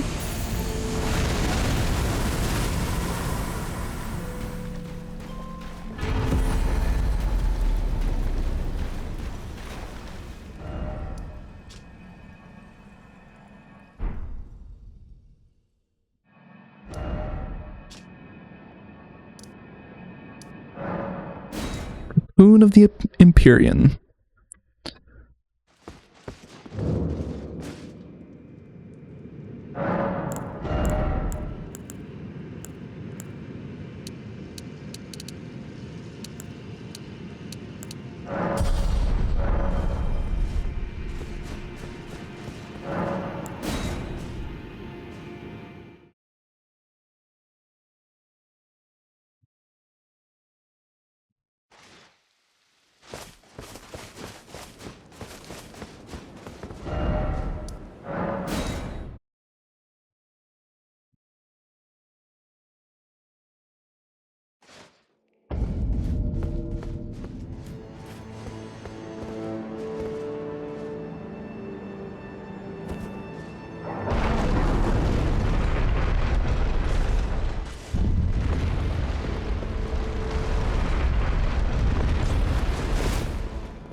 One second.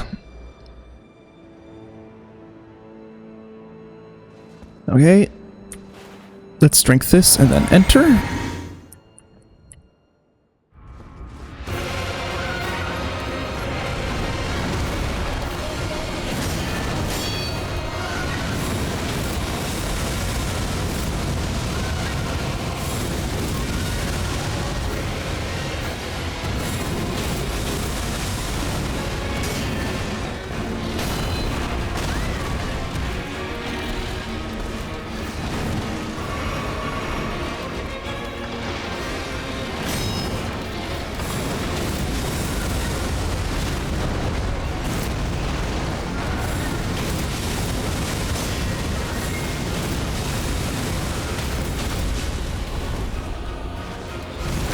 Beautiful.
There we go.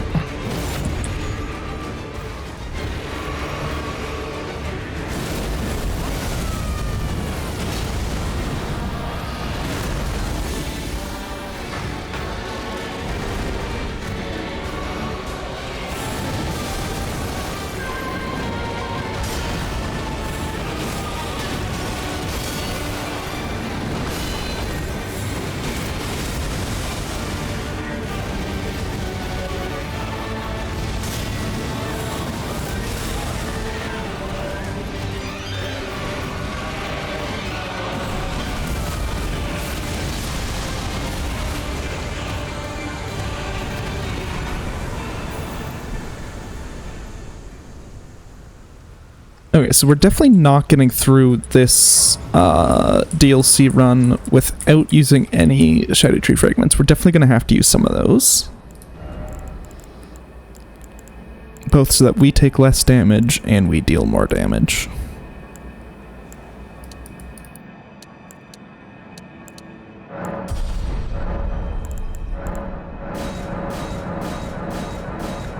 Oh yeah, one of the mods I found reverts the UI thing to pre 1.12. So now you can just spam Shadow Tree fragments and any UI stuff. I mean, I've kind of noticed that throughout the run that I was doing it faster, but it wasn't like so noticeable that I was going to call it out to stream. But it actually does make a huge difference for those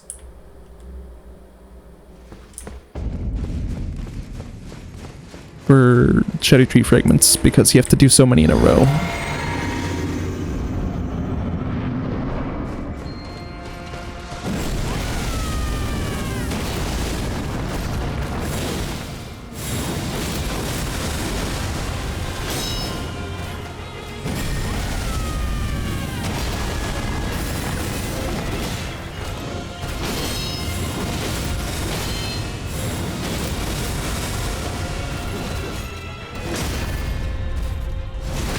Beautiful.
I was actually just trying to go for a stagger there, because I figured she was close after how many times I blocked her attacks, and how many attacks I got off. But, killing her is fine too.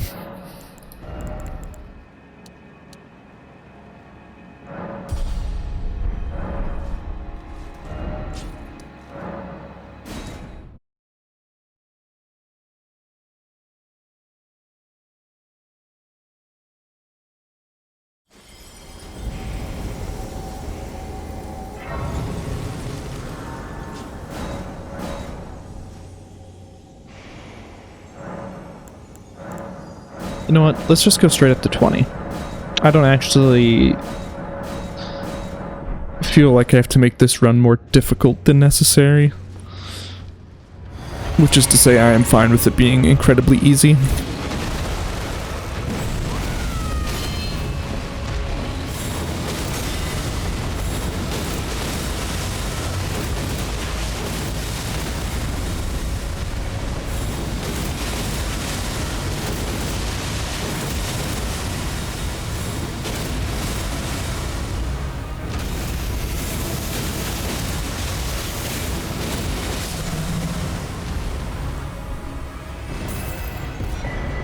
That was, in fact, incredibly easy.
Yeah, pretty good damage.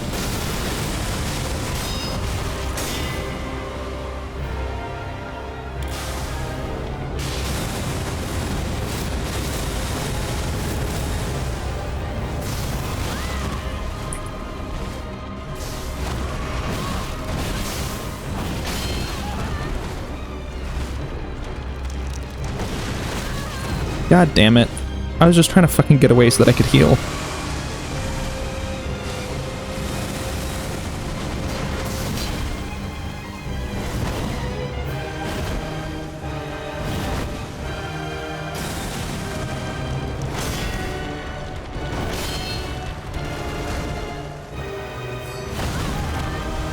I was blocking, thank you.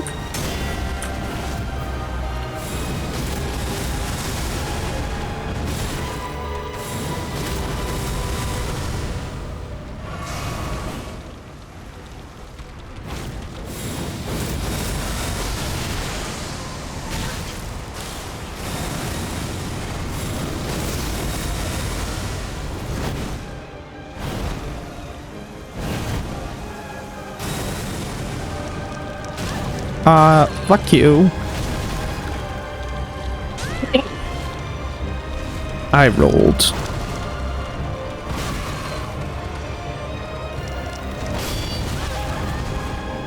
Apparently I can't block in time the two of those.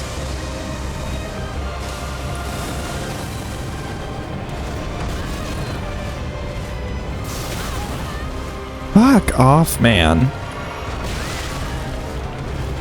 Literally just fucking hit after hit.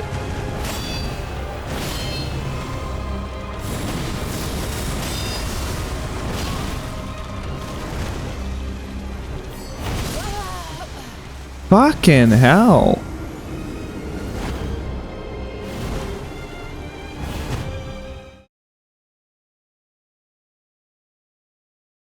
I don't know why I couldn't block that attack after the first time. Was I not facing the right way or some fucking thing?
I don't know why that one went so much easier than last time.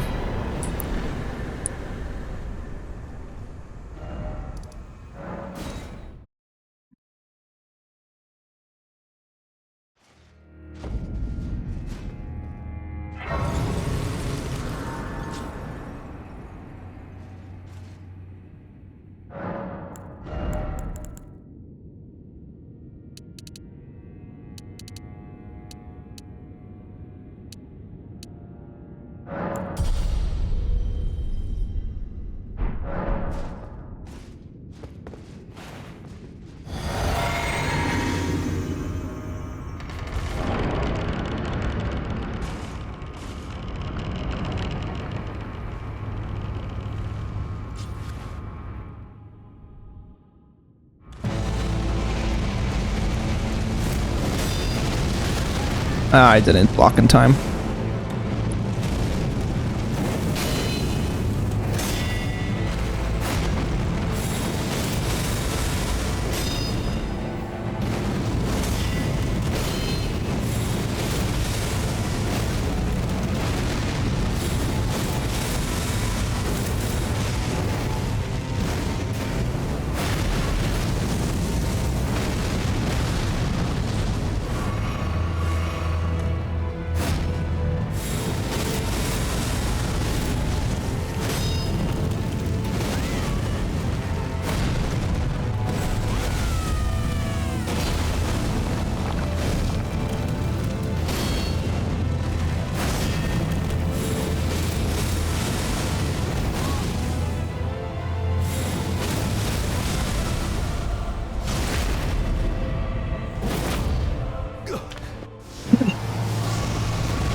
Well, fuck off.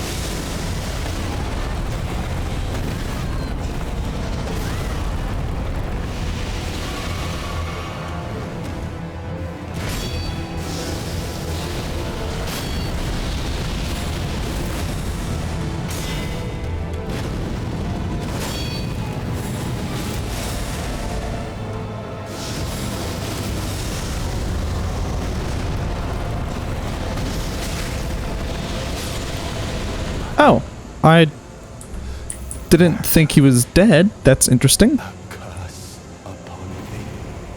I didn't know he could be in an attack and dead at the same time.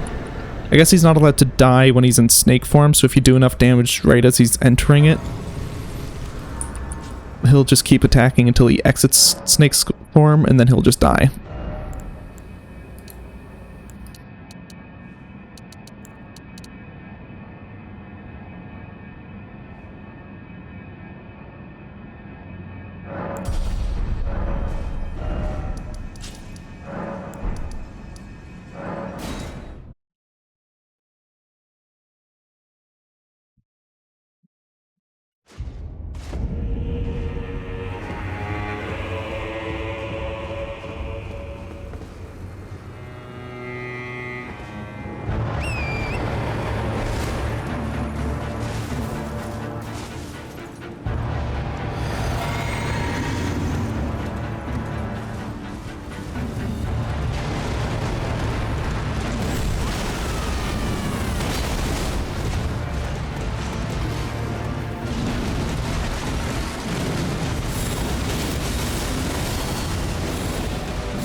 Beautiful.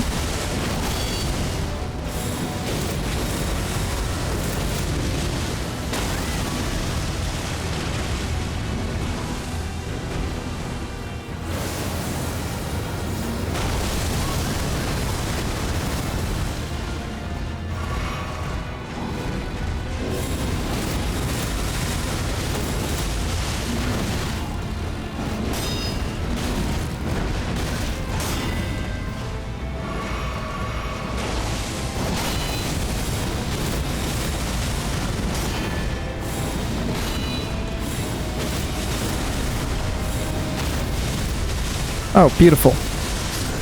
That is death.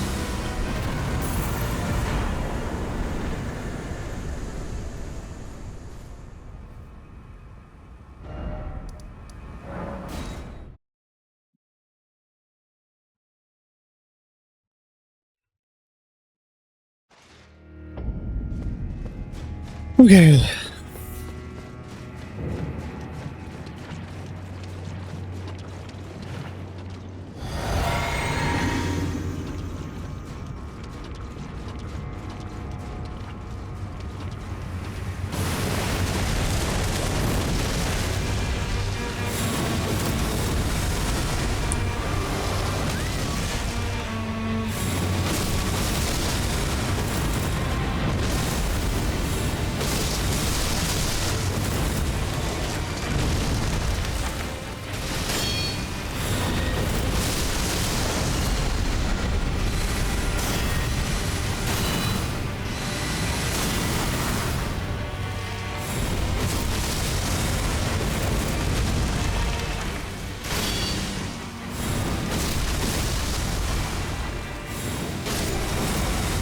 Okay.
Okay.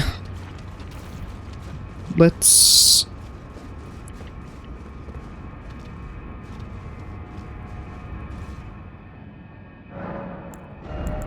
go here. 84, 85, 85, 85, 86.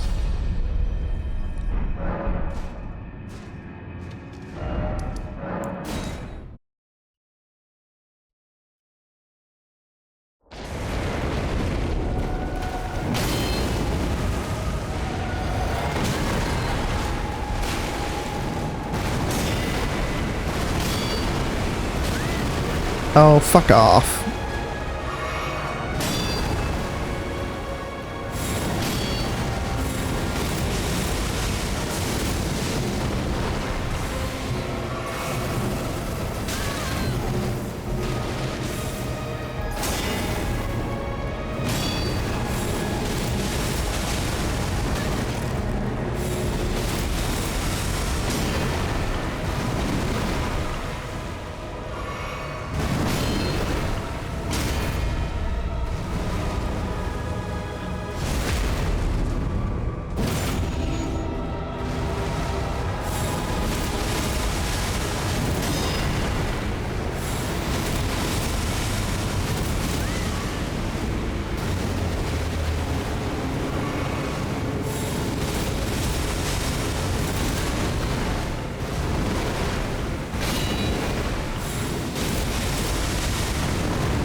got the stance break at the same point.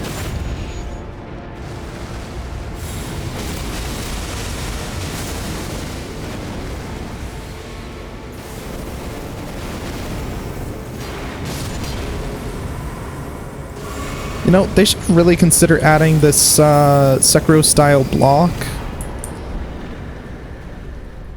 into whatever their next big game is.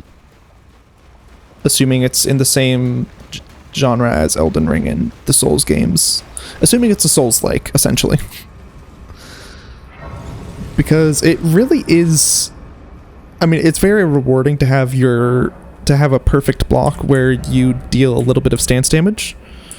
Because it means defense can be as integrated into your moveset as offense when it comes to maintaining pressure on the boss. Because normally that's something you don't get.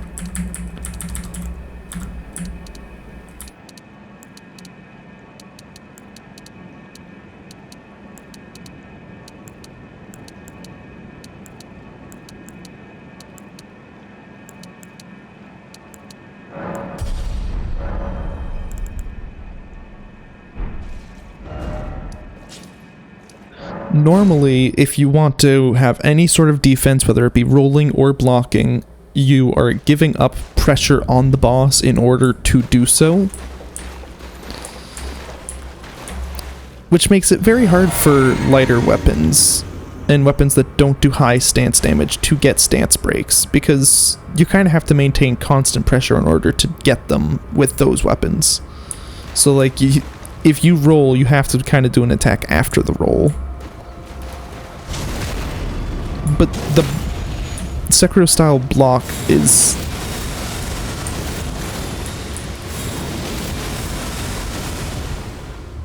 a very nice way to reward defense.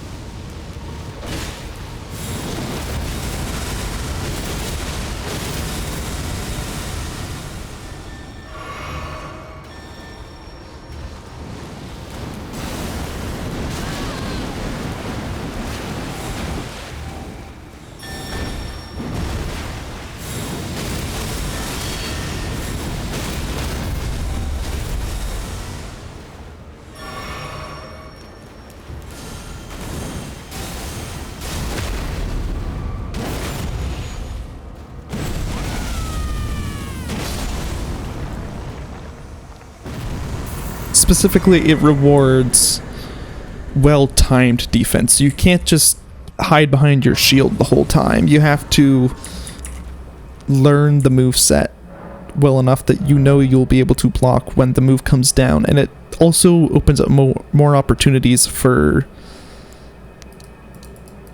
attack.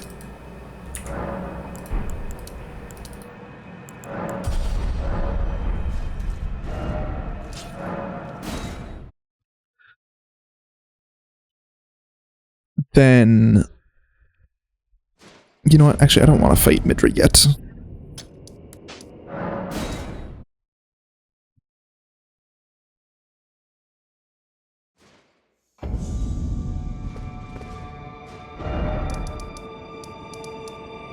Let's see, how many bosses did we faced? 1, 2, 3, 4, 5, 6, 7, 8, 9, so that should be 5, and there's 1, 2, 3, 4, 5. Okay, good. I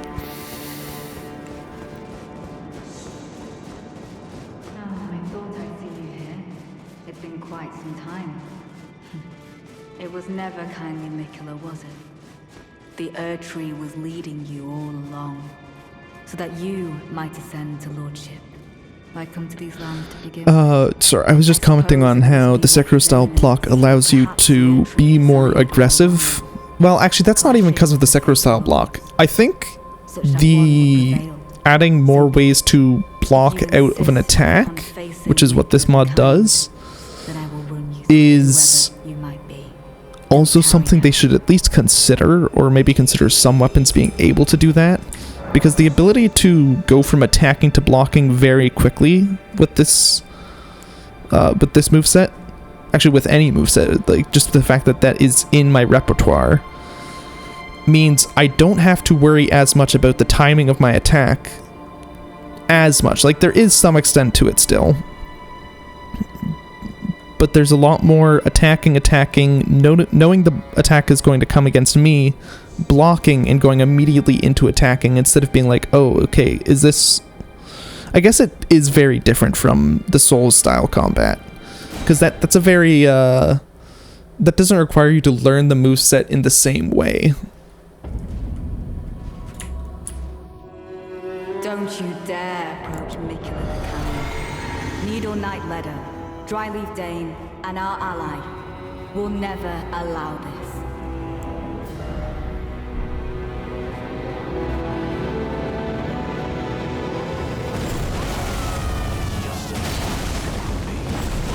Lord of the Earth, Lord of Earth, you two deserve to face a reckoning.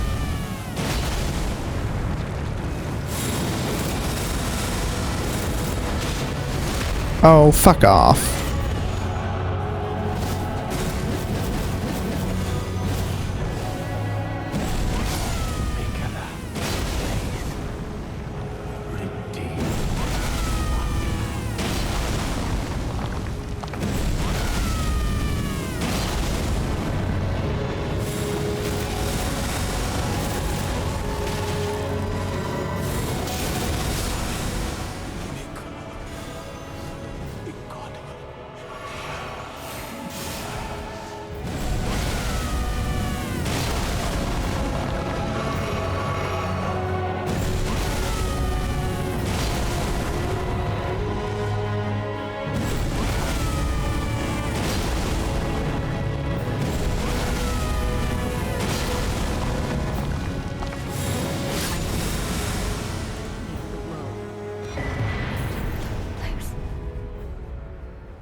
Well, that is 1 out of the 5 remaining bosses done.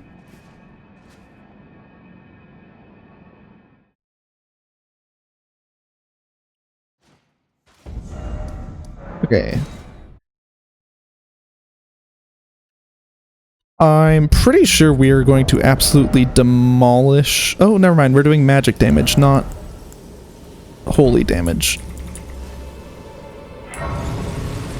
I didn't actually realize that this whole time. I thought we've been doing holy damage this entire time.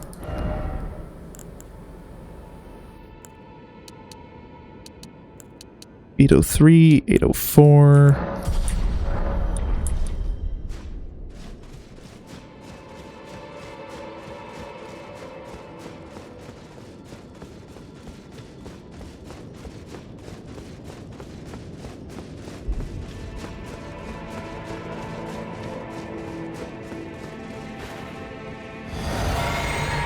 I don't know why I drank that up here. That was not necessary.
Beautiful. I was able to maintain my stance pressure throughout the phase transition. Very nice.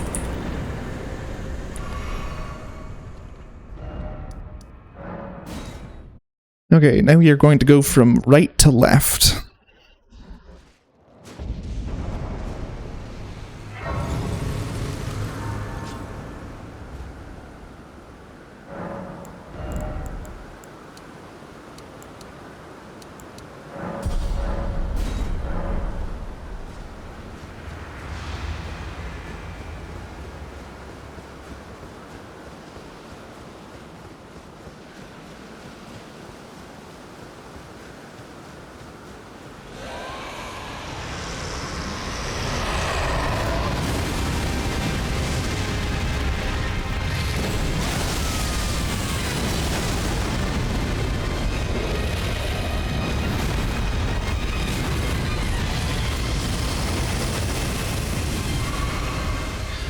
Okay.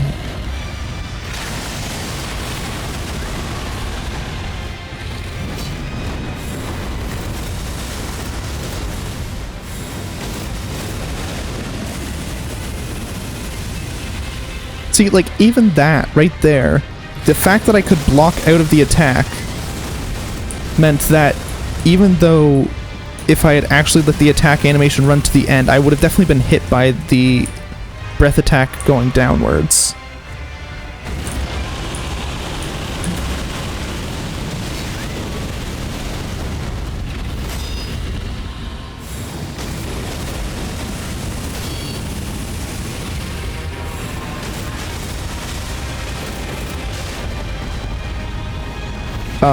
The ability to block out of it actually allowed me to just simply walk away from an attack that would have otherwise...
Okay, so we're just going to spam this till he's dead.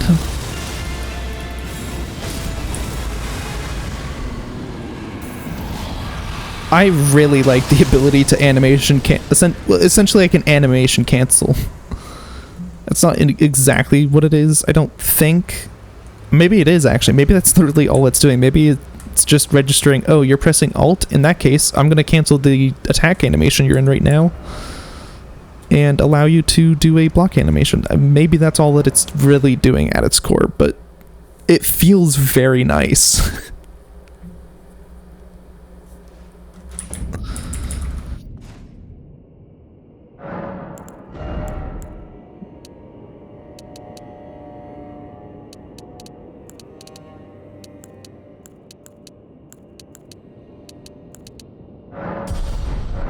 It makes the game feel very responsive.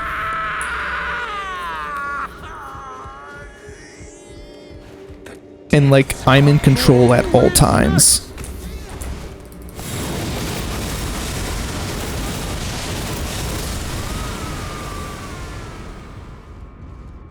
Which is something you don't normally get in Elden Ring or Souls-likes. You don't normally get that feeling of complete control over what you're doing at any moment. You can end up feeling very locked in.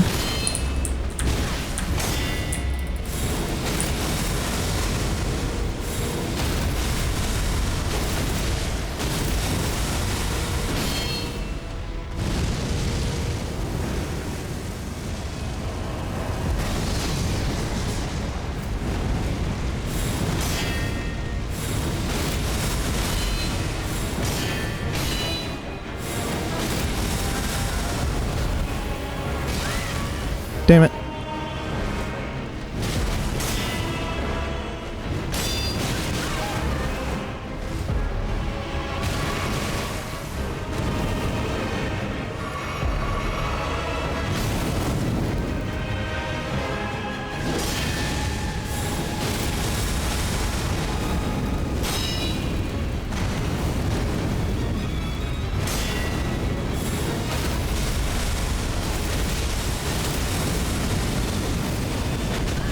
Oh, that's some bull.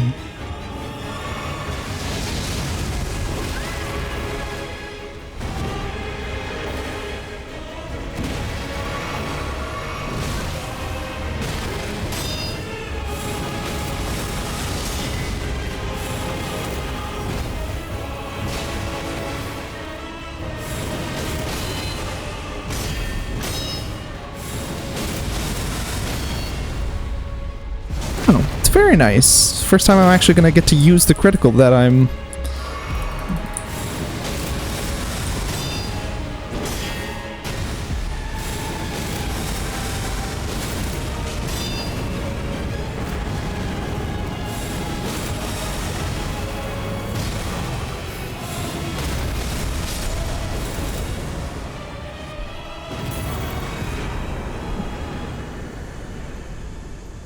Like, overall, that fight felt really nice.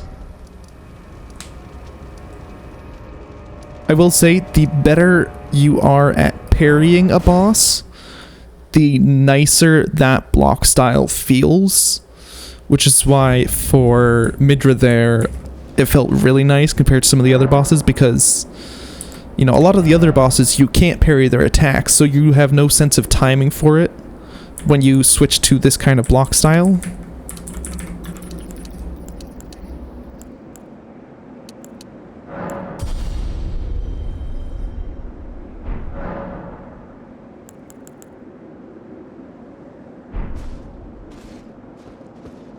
And without that natural sense of timing for parrying, the blocking, the perfect block tends to feel just a little bit weird.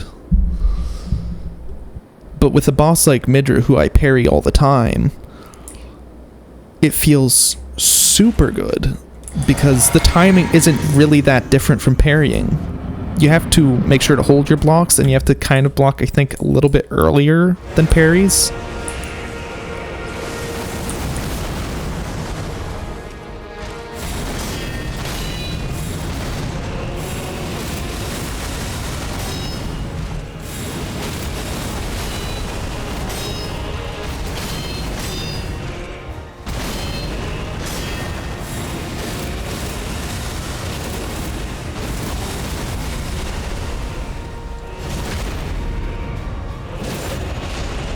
Like, oh, this feels amazing. I actually get to attack him. That's not something you normally get to do. Well, that was my fault. I should have been more prepared. As long as we don't get grabbed again, we're fine.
There we go. That's the fight. Like...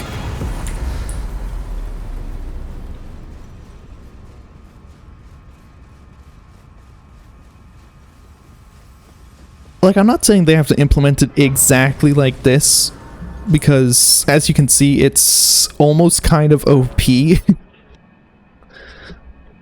But, like... it also feels so good, and since, of course, the point of playing games is for it to be fun. I think the fact that it feels so good to get those blocks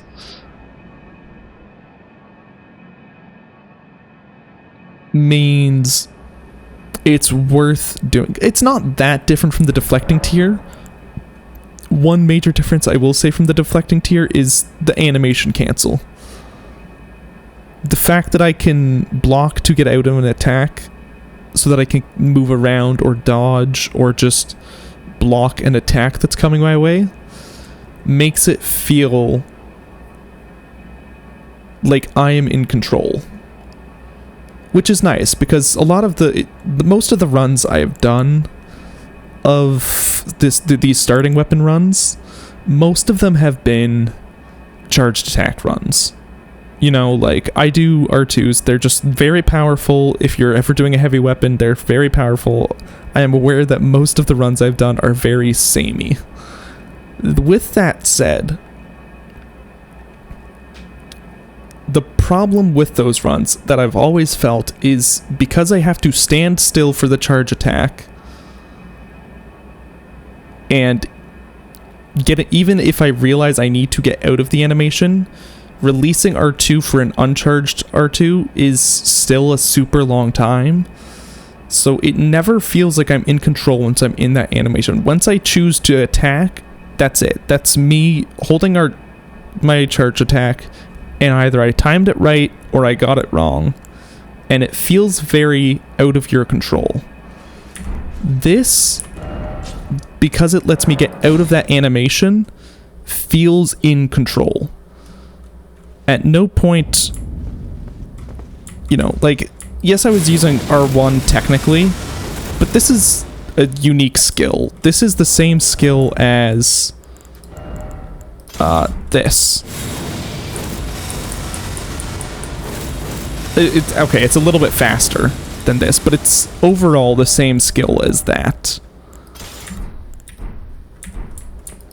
But it feels... it's actually not even that much faster. It might not be faster. It might literally just be the same time. But, like, just that's a long animation to be in. That's just one single press. That's not much different than a charged R2. Like, if I switch... It's not that much different in timing. So the ability to get out of that animation just it gives the player back control in a very nice way. Okay, I am done praising this mod. I'm gonna put it up on screen one more time. Not on screen. I am going to put a link in chat one more time. Off key bindings.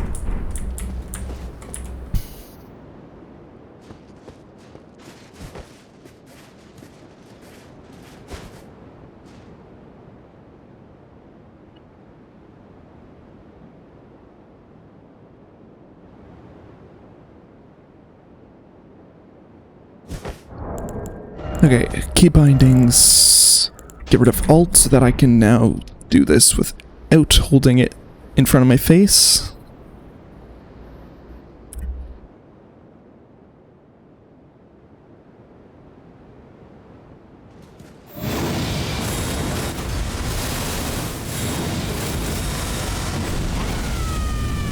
Yeah, none of those are worth screenshotting. Okay, so next time... Well, actually, sorry. Tomorrow we will be playing Minecraft. I don't think I've done a lot off stream. Maybe some mining. I don't think anything else other than some mining. But then when we come back on Tuesday with more Elden Ring, doing our final starting weapon run, we are going to be using Marika's hammer. And I think... Pretty sure this is what I chose as the cosplay outfit. Because it's like the closest you can get to anything Radahn looking. Maybe I put some gloves on, I don't remember. No, I don't think so. I think it was literally just this. But that is going to be the end of today's stream.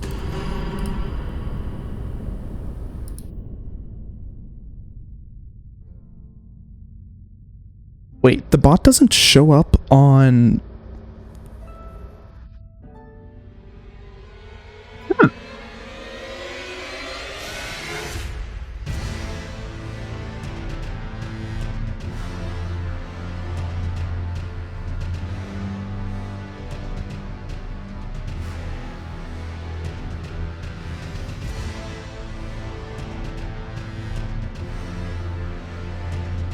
Wait. Sorry, what?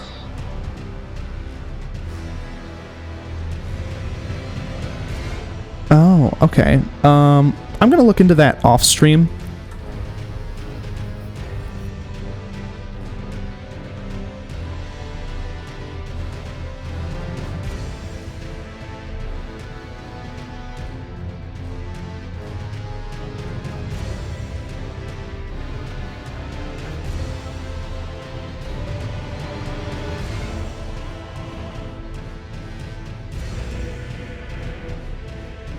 Sorry, I have to check something. Okay, no, the link is working. Okay, that's right. Okay, sorry. That is going to be the end of today's stream. We will be back tomorrow with Minecraft. Thank you all for coming. I will... Did I just end up in a loop in my ending?